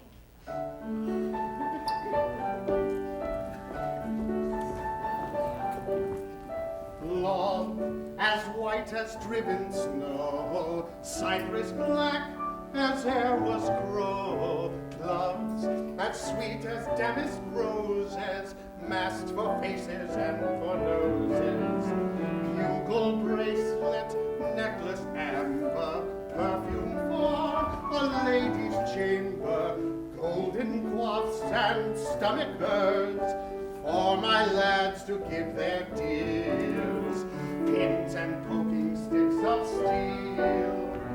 What maids lack from head to heel? Come buy of me, come buy, my lads, or else your lasses cry. Buy of me, come buy. If I were not in love with Mopsa, thou shouldst take no money of me, but being enthralled as I am, it will also be the bondage of certain ribbons and gloves. I was promised them against the feast, but they come not too late now. He hath promised you more than that, or there be liars. He hath paid you all he promised you. Maybe he has paid you more, which will shame you to give him again. Is there no manners left among maids? Will they wear their plackets where they should bear their faces? Is there not milking time, or when you are going to bed, or to kiln hole, to whistle off these secrets? But you must be tittle-tattling before all of our guests. 'Tis well they are whispering, clamor your tongues, and not a word more. I have done. Come, you promised me a tawdry lace and a pair of sweet gloves. Have I not told thee how I was cozened by the way and lost all my money? And indeed, sir, there are cozeners abroad, therefore it behooves men to be wary. Fear not thou, man, thou shalt lose nothing here. I hope so, sir, for I have about me many parcels of charms. What hast thou? Ballads? Pray now buy some. I love a ballad in print, a life for them we are sure they are true. Here's one to a very doleful tune, how a usurer's wife was brought to bed of 20 money bags and a burden, and how she longed to eat adders' heads and toads' carbonadas. Is it true, think you? Very true, and but a month old. Bless me for marrying a usurer. Pray now buy it. Come on, lay by. Let's first see more ballads. We'll buy these other things anon. Here's a merry ballad, but a very pretty one. Let's have some merry ones. This is a passing merry one, and goes to the tune of two maids wooing a man. There's scarce a maid westward, but she sings it. 'Tis in request, I can tell you. We can both sing it. If thou bear a part, thou shalt hear 'tis in 3 parts. We had the tune on a month ago. I can bear my part, you must know 'tis my occupation. Have at it with you!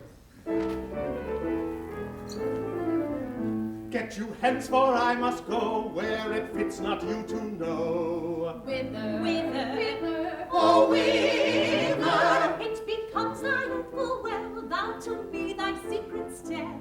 Me too, let me go thither. Oh, thither. If thou goest to the grange or mill, If to either thou dost steal, neither. what neither? what neither? Thou hast sworn my love to me. Thou hast sworn it more to me than whither? Goest Whither goest, Oh, say whither? We shall have this song out anon by ourselves. My father and the gentlemen are in sad talk and will not trouble them. Come, bring away thy pack after me. Wenches, I'll buy for you both. Let's have the first choice, peddler. Follow me, girls. And you shall pay well for them. Will you buy any tape or lace for your cape, my dainty duck, my dear. Any silk, any thread, any toys for your head of the newest and finest wear. Come to the peddler, money's a meddler that doth utter all men's wear. Come to the peddler, money's a meddler that doth utter all men's wear. At the end of the day, these toys go away, my dainty duck, my dear. Take a ring, try it on, or the chance will be gone, and you're left in the empty air. Come to the peddler, money's a meddler that doth utter all men's wear. Like a dream, like a brief, then gone like a thief, my dainty duck, my dear. In the dark that is deep, and the night and asleep, that the light of the sun won't tear. Come to the peddler, money's a meddler that doth utter all men's wear. Come to the peddler, money's a meddler that doth utter all men's utter all men's utter all men's wear.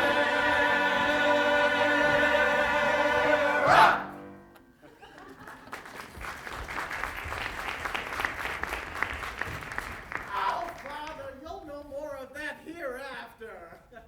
Is it not too far gone? At this time to partner. He's simple and tells much. How now, fair shepherd? Your heart seems full of something that does take your mind from feasting. Sooth, when I was young and in love as you do, I was wont to load my she with gnats. I would have ransacked the peddler's silken treasury and poured it to her acceptance. Old sir, I know she prizes not such trifles as these are. The gifts she looks for me are packed and locked up in my heart, which I have given already, but not delivered. Oh, hear me breathe my life before this ancient sir, who it should seem had sometime loved. I take thy hand. His hand is soft as dove's down, and as white as it, or ivory or pearl, or the fanned snow that's bolted by the northern blast. What follows this? How prettily the young swain seems to watch the hand was fair before. I have put you out, but to your protestation, let me hear what you profess. Do, and be witness to it. And this my neighbor too? And he, and more than he, and men, the earth, the heavens, and all, and where I crown the most imperial monarch thereof most worthy, where the fairest youth that ever made eyes swerve had force and knowledge more than was ever man's, I would not prize them without her love. For her, employ them all, commend them and condemn them to her service, or to their own perdition. Fairly offered. It shows a sound affection. But daughter, say you the like to him. I cannot speak so well. Nothing so well, no, nor mean better. By the pattern of mine own thoughts, I cut out the purity of his. Take hands, a bargain. And friends unknown, you shall bear witness to it. I give my daughter to him, and will make her portion equal his. Oh, that must be in the virtue of your daughter. One being dead, I shall have more than you can dream of yet, enough then for your wonder. But come on, contract us for these witnesses. Come, your hand and daughter you. Soft, swain, a while beseech you. Have you a father? I have, but one of him. No see this? He neither does nor shall. Methinks a father is at the nuptial of his son, a guest that best becomes the table.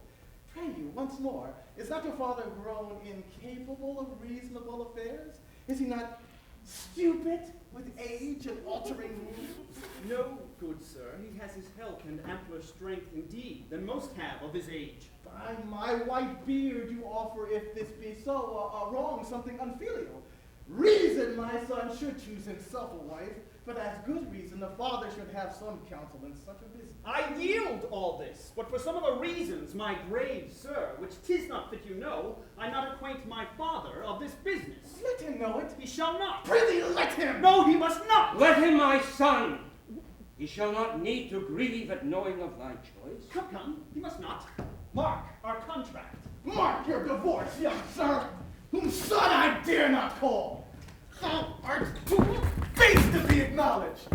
Thou, a scepter's heir, that thus affects our sheephook. And thou, old traitor, I am sorry that by hanging thee, I can but shorten thy life 1 week. And thou, fresh piece of excellent witchcraft, who of force must know the royal fool thou copest with. I'll have thy beauty scratched with briars and made more homely than thy state. Ah, for thee, fond boy, if ever I may know thou dost but sigh that thou no more shalt see this knack, as never I mean thou shalt, we'll bar thee from succession, not hold thee of our blood, no, not our kin, far than Deucalion off. Mark thou my words. Follow us to the court. Thou churl, for this time, though full of our displeasure, yet we free thee from the dead blow of it. And you, enchantment, worthy enough a herdsman, yea, him too that makes himself, but for our honor therein unworthy thee, if ever, henceforth, thou these rule latchest to his entrance open, or whom his body more with thy embraces, I will devise a death as cruel for thee as thou art tender to.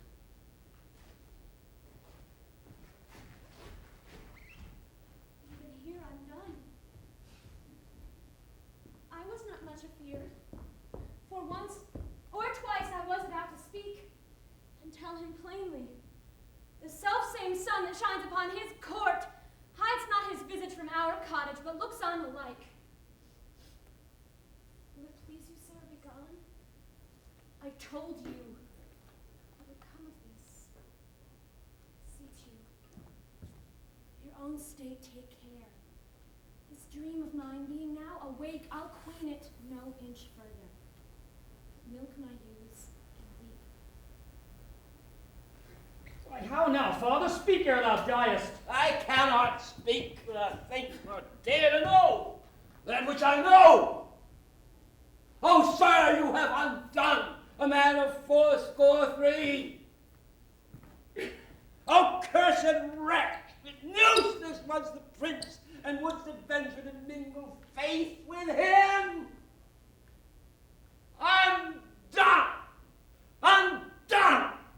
If I might die within this hour, I have lived to die when I desire. Why look you so upon me? I am but sorry, not afeard, delayed, but nothing altered. My gracious lord, you know your father's temper. At this time he will allow no speech. I'm not purposed. Think, Camillo.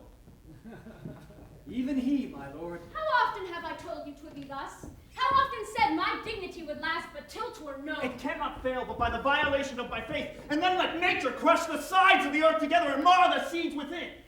Lift up thy looks. From my succession wipe me, father.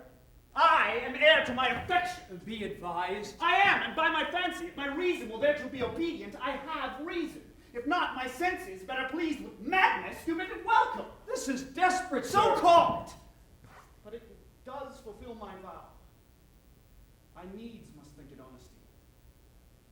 Camillo, not for Bohemia, nor the pomp that may be there gleaned, for all the sun sees, or the close earth wombs, or the profound seas hides and unknown fathoms will I break my oath to this my fair beloved.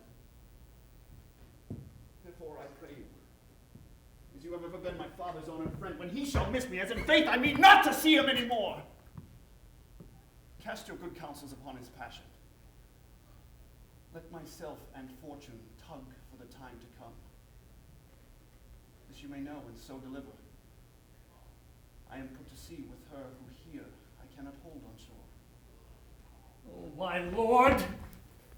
I would your spirit were easier for advice or stronger for your need. I'll hear you by and by. He's irremovable, resolved for flight. Now were I happy of his going, I could frame to serve my turn, save him from danger, do him love and honor, purchase the sight again of dear Cecilia, and that unhappy king, my master, whom I so much thirst to see. Now, good Camillo, I am so fraught with curious business that I leave out ceremony.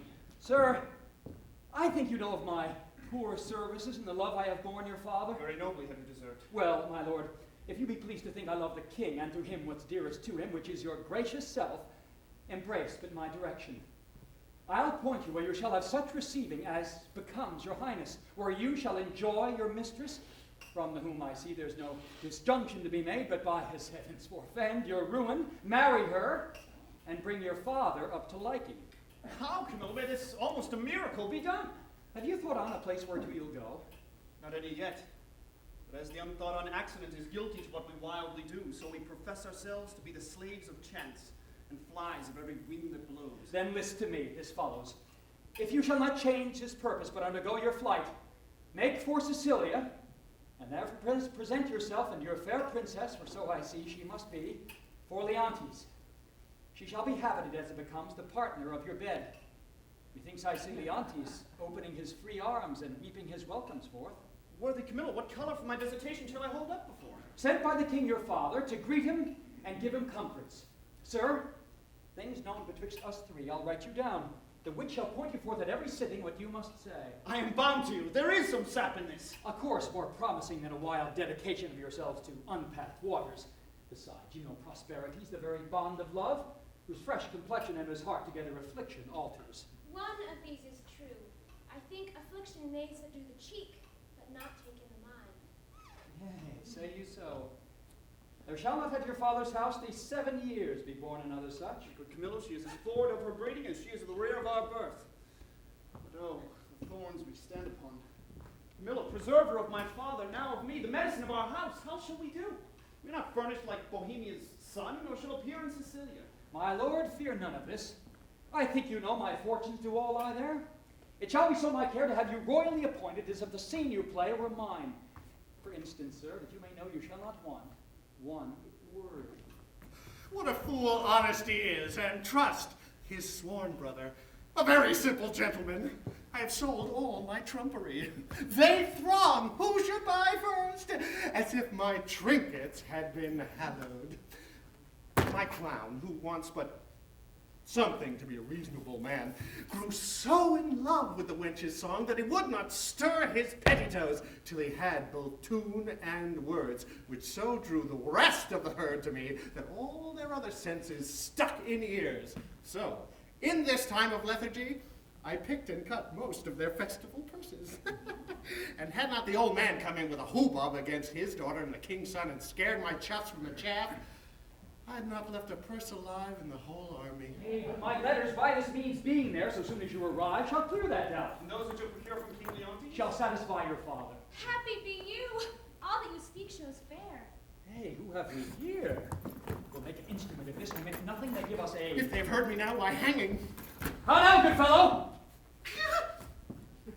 Why shakest thou so? Fear not, man. Here's no harm intended to thee. I am a poor fellow, sir. Why, be so still. Here's no harm. Well, here's no one will steal that from thee.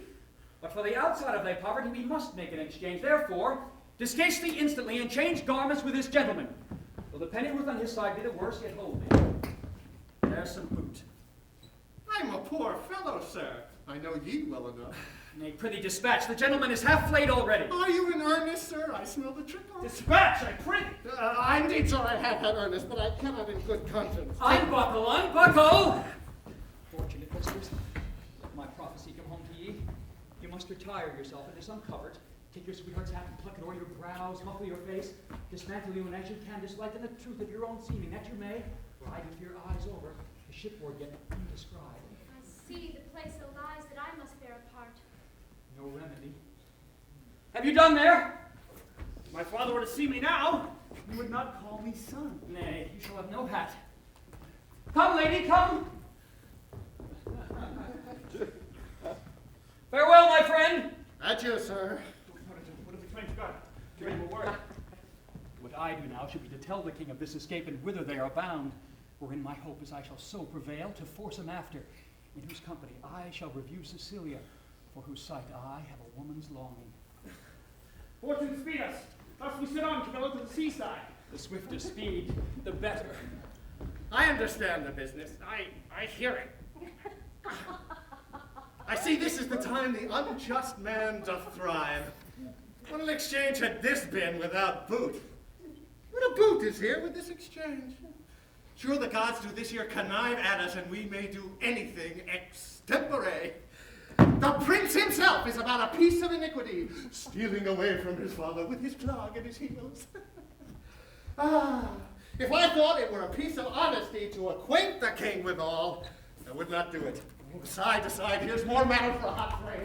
See, what a man you are now. There's no other way but to tell the king she's a changeling and none of your flesh and blood. Nay, but hear me. Nay, but hear me! Go to then! She being none of your flesh and blood, your flesh and blood has not offended the king. So, your flesh and blood is not to be punished by him. Show those things you found about her, those secret things. I will tell the king all, every word, yea, and his son's pranks too, who I may say is no honest man, neither to himself, nor his father, nor to me, to go about to make me the king's brother-in-law. Indeed, brother-in-law was the farthest off you could have been to him. Very wisely, puppet. Well, let's to the king. There is that, and this fardel will make him scratch his beard. I know not what impediment this complaint may be to the flight of my master. Pray heartily he be at the palace. No, I am not naturally honest.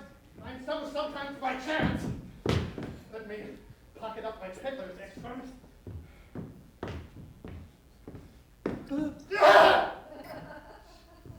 How now, rustics? Whither are you bound? To the palace, and like your worship. Your affair there! What?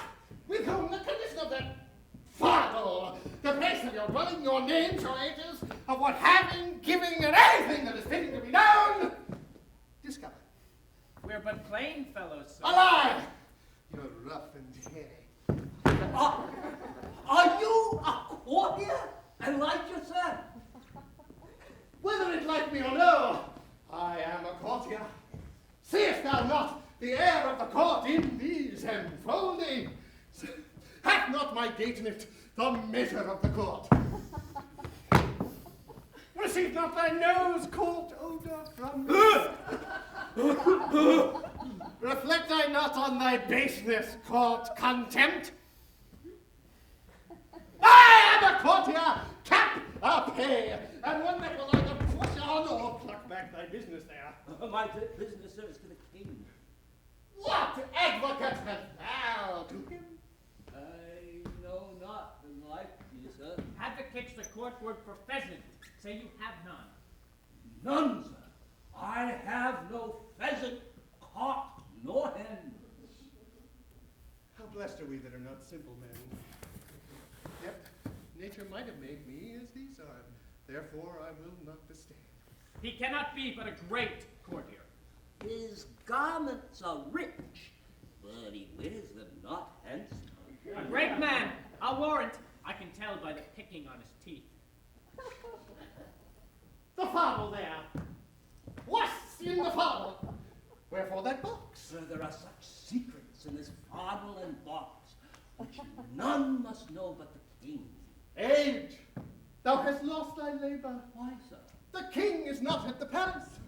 He has gone aboard a new ship to purge melancholy and air himself. Hard! If thou beest capable of things serious, you must know the king is full of grief. I know, sir, about his son that married a shepherd's daughter. If that shepherd be not in hand fast, let him fly. The curses he shall have, the tortures he shall feel, shall break the back of man, the heart of monster. Think you so, sir?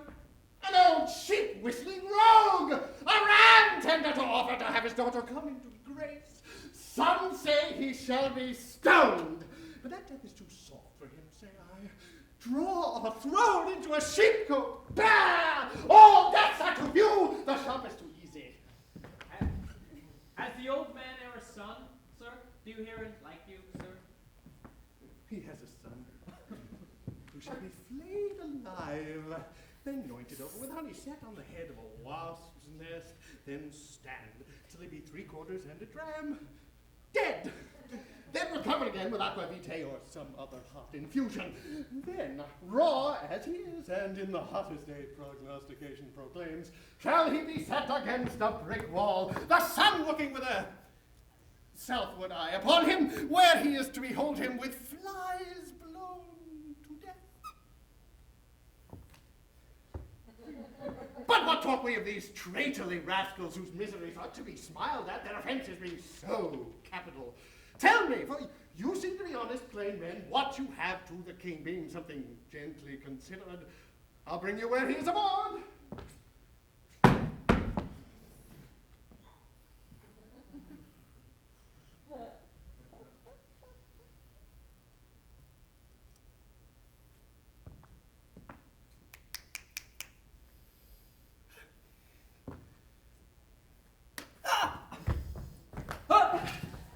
He seems to be of great authority. Close with him. Give him gold. Though authority be a stubborn bear, he is oft led by the nose with gold. Remember, stoned and flayed alive. And please, you sir, undertake this business for us. Here is that gold I have, and I'll make it as much more, and put this young man in pawn till I bring it. After I have done what I promised? Aye, sir. Well, give me the moiety. Are you a party in this business? In some sort, sir. But though my case be a pitiful one, I hope I shall not be flayed out of it. Oh, that's the case of the shepherd's son. Hang him, he'll be made an example. We must to the king and show him our strange sights. He must know 'tis none of your daughter nor my sister. We are gone else. Sir, I will give you as much as this old man does when the business is performed. I will trust you. Walk on the seaside. Go on the right hand. I will but look upon the hedge and follow you. We are blessed in this man, as I may say, even blessed. That's before, as he bids us. He was provided to do us good. If I had a mind to be honest, I see fortune would not suffer me. She drops booties in my mouth. I am courted now with a double occasion. Gold, and a means to do the prince my master good, which, who knows how that may turn back to my advancement. I will bring these two moles, these blind ones aboard him. To him will I present them. There may be matter in it. Sir, you have done enough, and have performed a saint-like sorrow. No fault could you make which you've not redeemed. Indeed, paid down more penitence than done trespass. At the last, do as the heavens have done. Forget your evil. With them forgive yourself. Whilst I remember her and her virtues, I cannot forget my blemishes in them. And so still think of the wrong I did myself, which was so great that airless it hath made my kingdom and destroyed the sweetest companion that ever man bred his hopes out of. Too true, my lord. If one by one you wedded all the world, or from the all that are took something good to make a perfect woman, she you killed would be unparalleled. Killed? She I killed? I did so, but thou strikest me sorely to say I did. It is as bitter upon thy tongue as in my thoughts now. Good now, say so, but seldom. Not at all, good lady.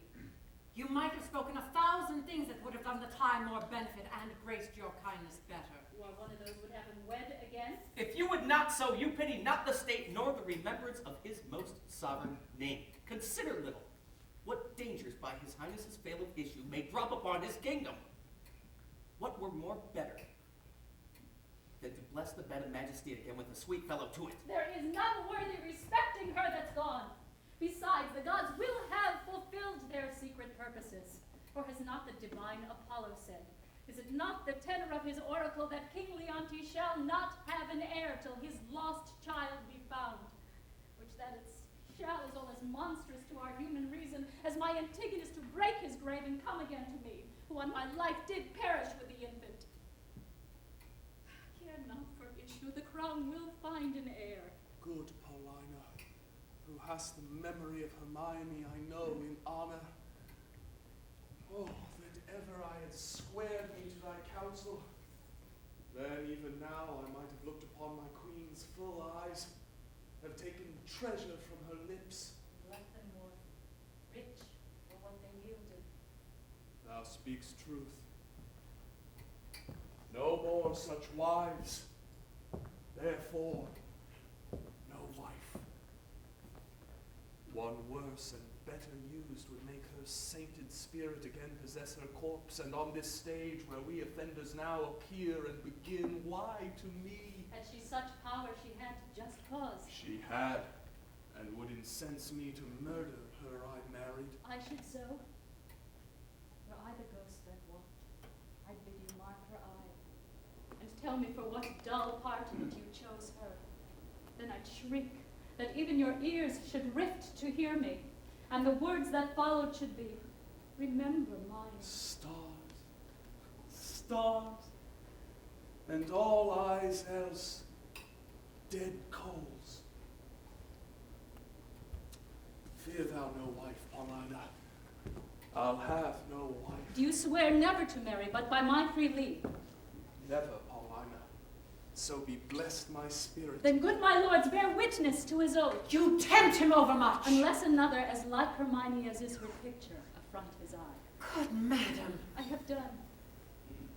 Yet if my lord will marry, if you will, sir, no remedy, but you will. Give me the office to choose you a queen.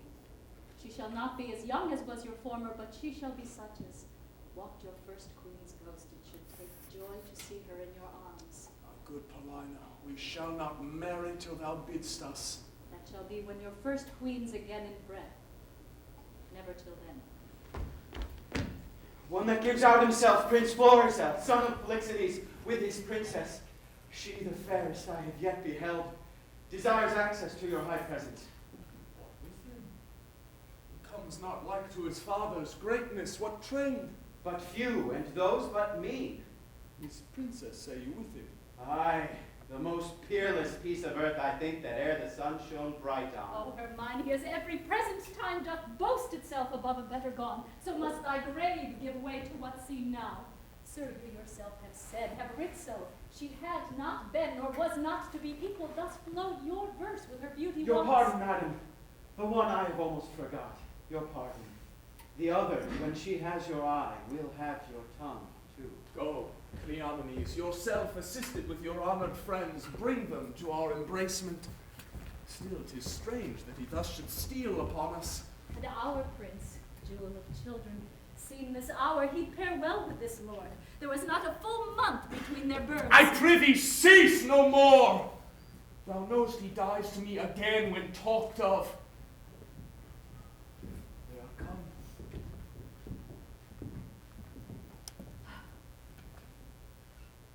Your mother was most true to wedlock, prince, for she did print your royal father off, conceiving you.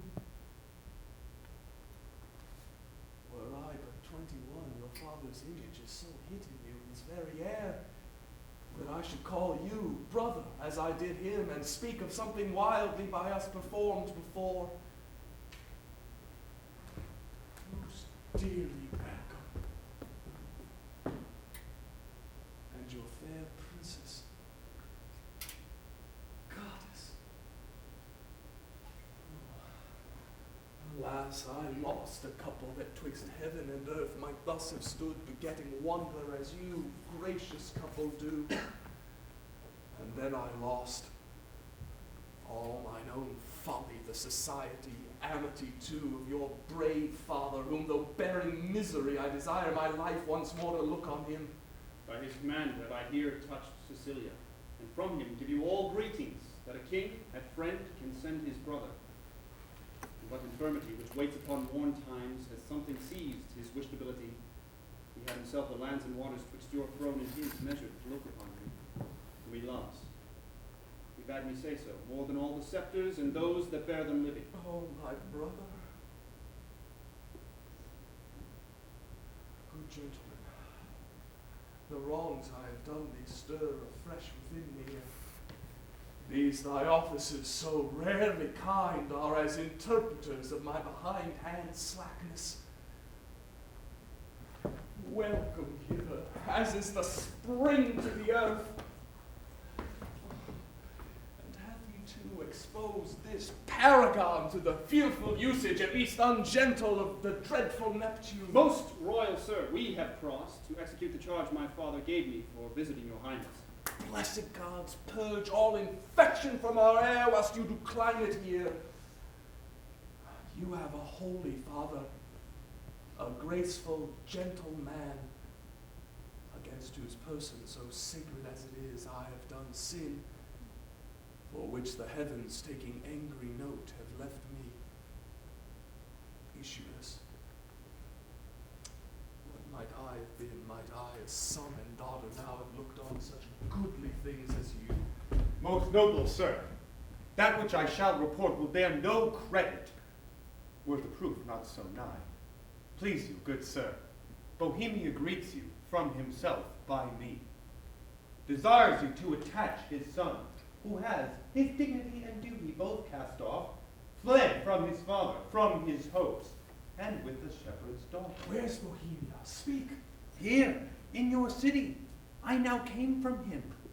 To your city whilst he was hastening, in the chase, it seems, of this fair couple, meets he on the way the father of this seeming lady and her brother, having both their country quitted with this young prince. Camillo has betrayed me, whose honor and whose honesty till now endured all weathers. Layeth so to his charge. He's with the king, your father. Who? Camillo? Camillo, sir. I speak with them who now have these men in question. Never saw I wretches so quake. They kneel, they kiss the earth, forswear themselves as often as they speak. Oh, my poor father.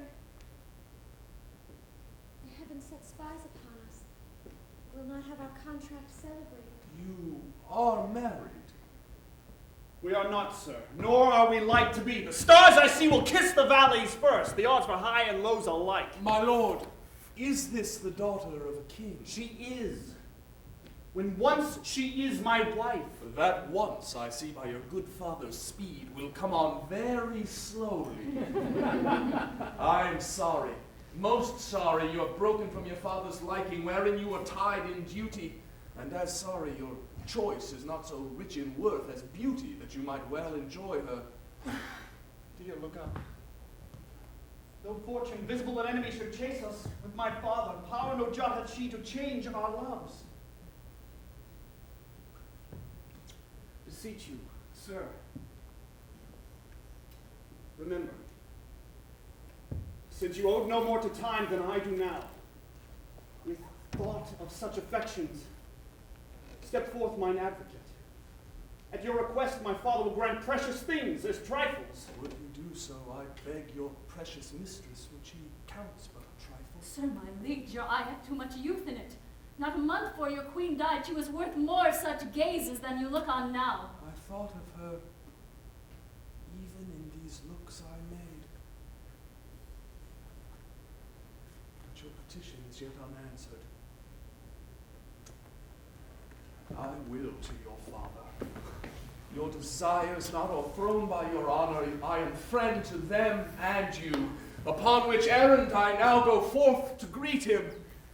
Therefore follow me, and mark which way I make. Come, good my lord.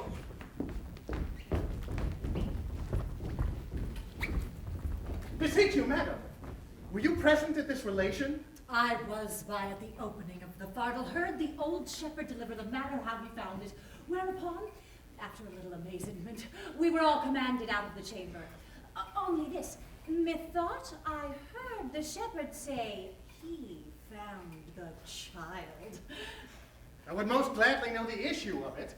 I make a broken delivery of the business, but the changes I perceived in the king and Camilla were bearing notes of admiration. They looked as they had heard of a world ransomed or one destroyed. Here comes a lady that happily knows more. The news, Renata? Nothing but bonfires. The oracle is fulfilled. The king's daughter is found. Such a deal of wonder is broken out within the hour. The ballad makers cannot be able to express it. Here comes a lady who can deliver you more. How goes it, madam? The news that is called true is so like an old tale that the verity of it is in strong suspicion. Has the king found his heir? Most true. Oh, if ever truth were pregnant by circumstance. The mantle of Queen Hermione's, her jewel about the neck of it, the letters of Antigonus found with it, which they know to be his character, and the majesty of the creature in resemblance of the mother, and many other evidences proclaim her with all certainty to be the king's daughter. Did you see the meeting of the two kings? No. Then have you lost a sight which was to be seen, cannot be spoken of? Our king, being ready to leap out of himself with joy of his found daughter, as if that joy were now become a loss, cries, "Oh, thy mother, thy mother." Then asks Bohemia forgiveness, then embraces his son-in-law, then again worries he his daughter with clipping her, and now he thanks the old shepherd which stands by like a weather-bitten conduit of many kings' reigns. What pray you became of Antigonus, that carried hence the child? Like an old tale still, which will have matter to rehearse, though credit be asleep and not an ear open. He was torn to pieces with a bear. Oh!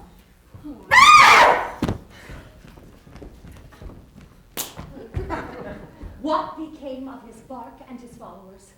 Wrecked the same instant of their master's death, and in the view of the shepherd. But oh, the noble combat, twixt joy and sorrow, was fought in Paulina. She had one eye declined at the loss of her husband, another elevated that the oracle was fulfilled. The dignity of this act was worth the audience of kings and princes, for by such was it acted. Are they returned to the court? No! The princess, hearing of her mother's statue, which is in the keeping of Paulina, a piece many years in doing and now newly performed by that rare Italian master, Giulio Romano, who had he himself eternity and could put breath into his work, would beguile nature of her custom. Well, thither with all greediness of affection are they gone, and there they intend to sup. I thought she had some great matter there in hand, for she hath secretly twice or thrice a day, ever since the death of Hermione, visited that removed house. Shall we thither, and with our company feast the rejoicing? Who would be thence that has the benefit of access? Every wink of an eye some new grace will be born. Let's along.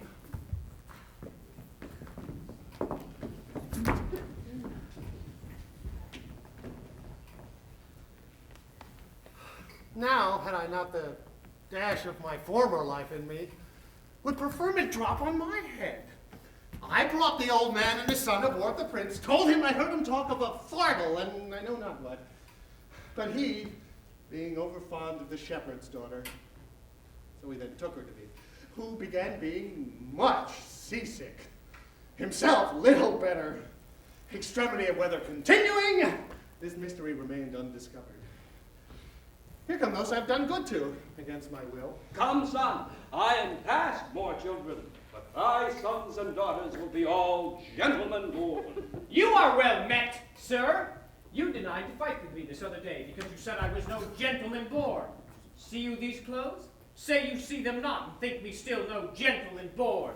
Give me the lie, do, and try whether I am not now a gentleman born. I know you are now, sir, a gentleman born. I have been so any time these 4 hours. And so am I, son. So are you. But I was a gentleman born before my father, for the king's son took me by the hand and called me brother.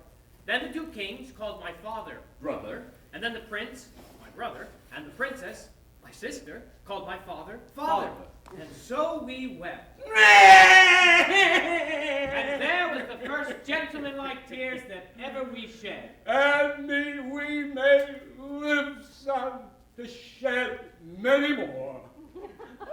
I humbly beseech you, sir, to pardon me all the faults I have committed to your worship, and to give me your good report to the prince, my master. Prithee, son, do, for we must be gentle. Now we are gentlemen. Thou wilt amend thy life? Aye, and it like your good worship. Give me your hand. I will swear to the prince thou art as honest a true fellow as any in Bohemia. You may say it, but not swear it. Not swear it? Now I am a gentleman? Let boors and franklins say it. I'll swear it. I will prove so, sir, to my power. Hark! The kings and the princes, our kindred, are coming to see the queen's picture. Come, follow us. We'll be thy good masters.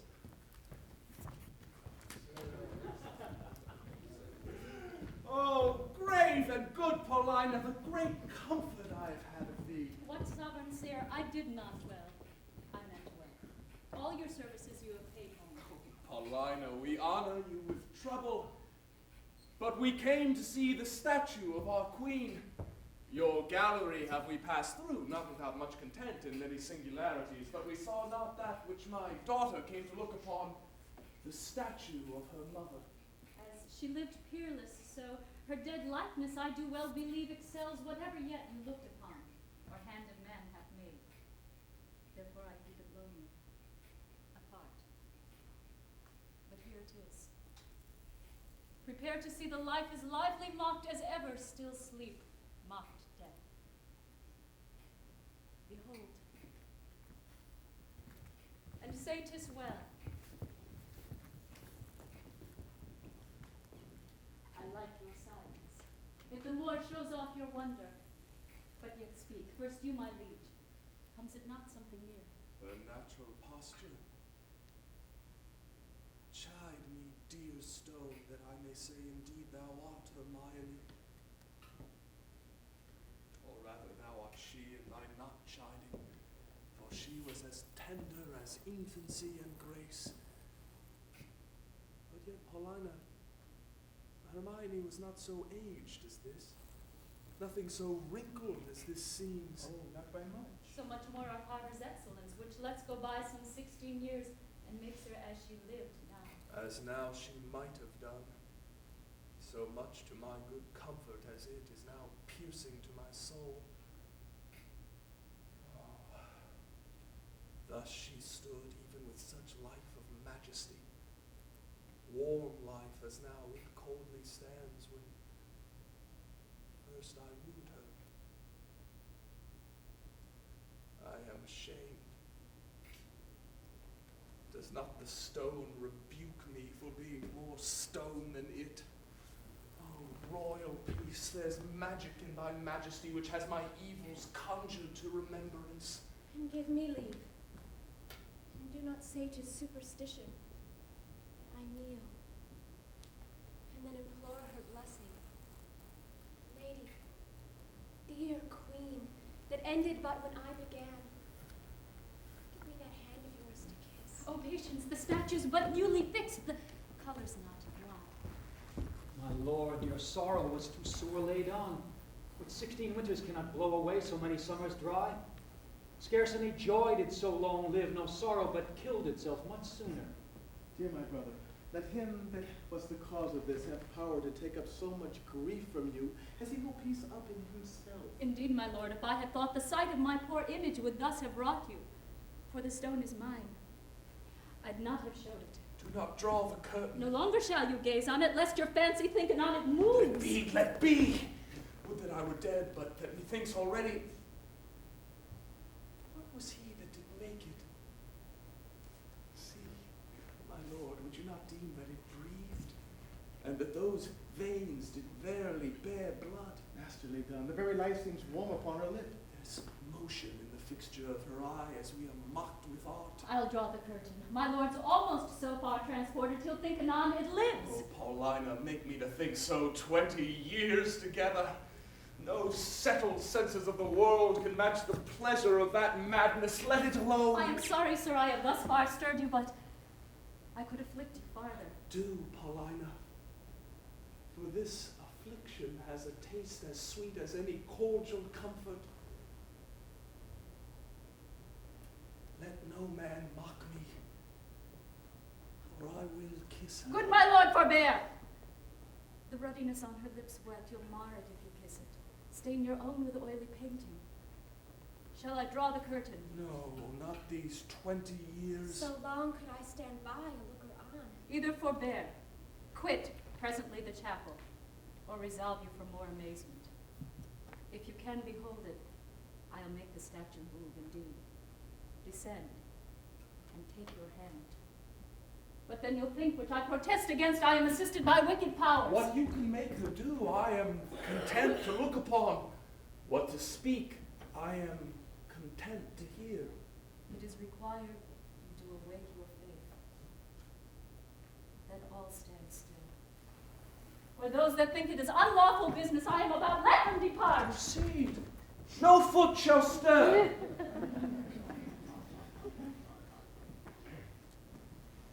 Music, awake her.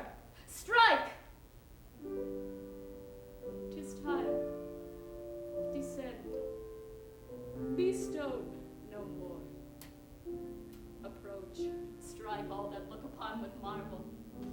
Come, I'll fill your grave up. Stir, nay, come away. Bequeath to death your numbness, for from him dear life redeems you. You perceive she stirs. Start not. Her action shall be as holy as you hear my spell is lawful. Do not shun her until you see her die again, for then you kill her double. Present your hand. When she was young, you wooed her. Now in age is she become the suitor? Oh, she's warm. If this be magic, let it be an art lawful as eating. She embraces him. She hangs about his neck. If she pertain to life, let her speak too. Aye, and make it manifest where she has lived, or how stolen from the dead. That she is living were it but told you would be hooted at like an old tale. But it appears she lives, though yet she speaks not. Mark you a little. Please you, fair madam, to interpose. Kneel, and pray your mother's blessing. Turn, good lady. Our Perdita is found.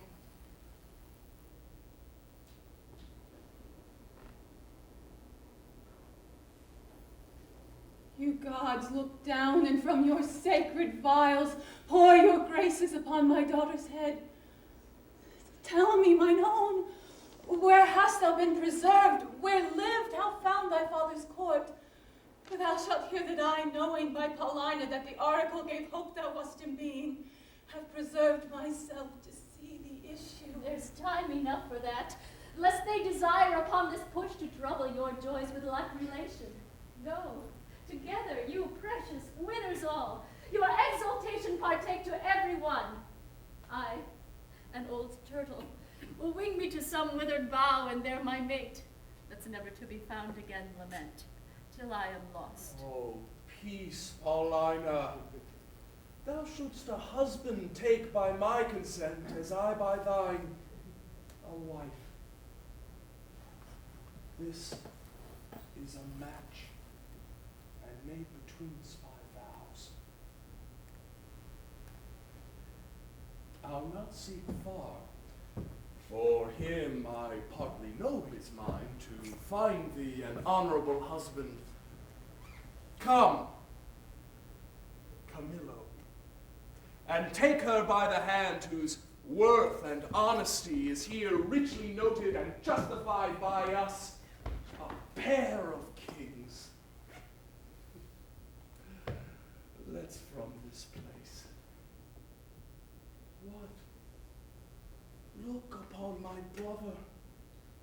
Your pardons both, that ever I put between your holy looks my ill suspicions. Good Paulina, lead us from hence, where we may leisurely each one demand and answer to his part performed in this wide gap of time since first we were dissevered. Hastily, lead away.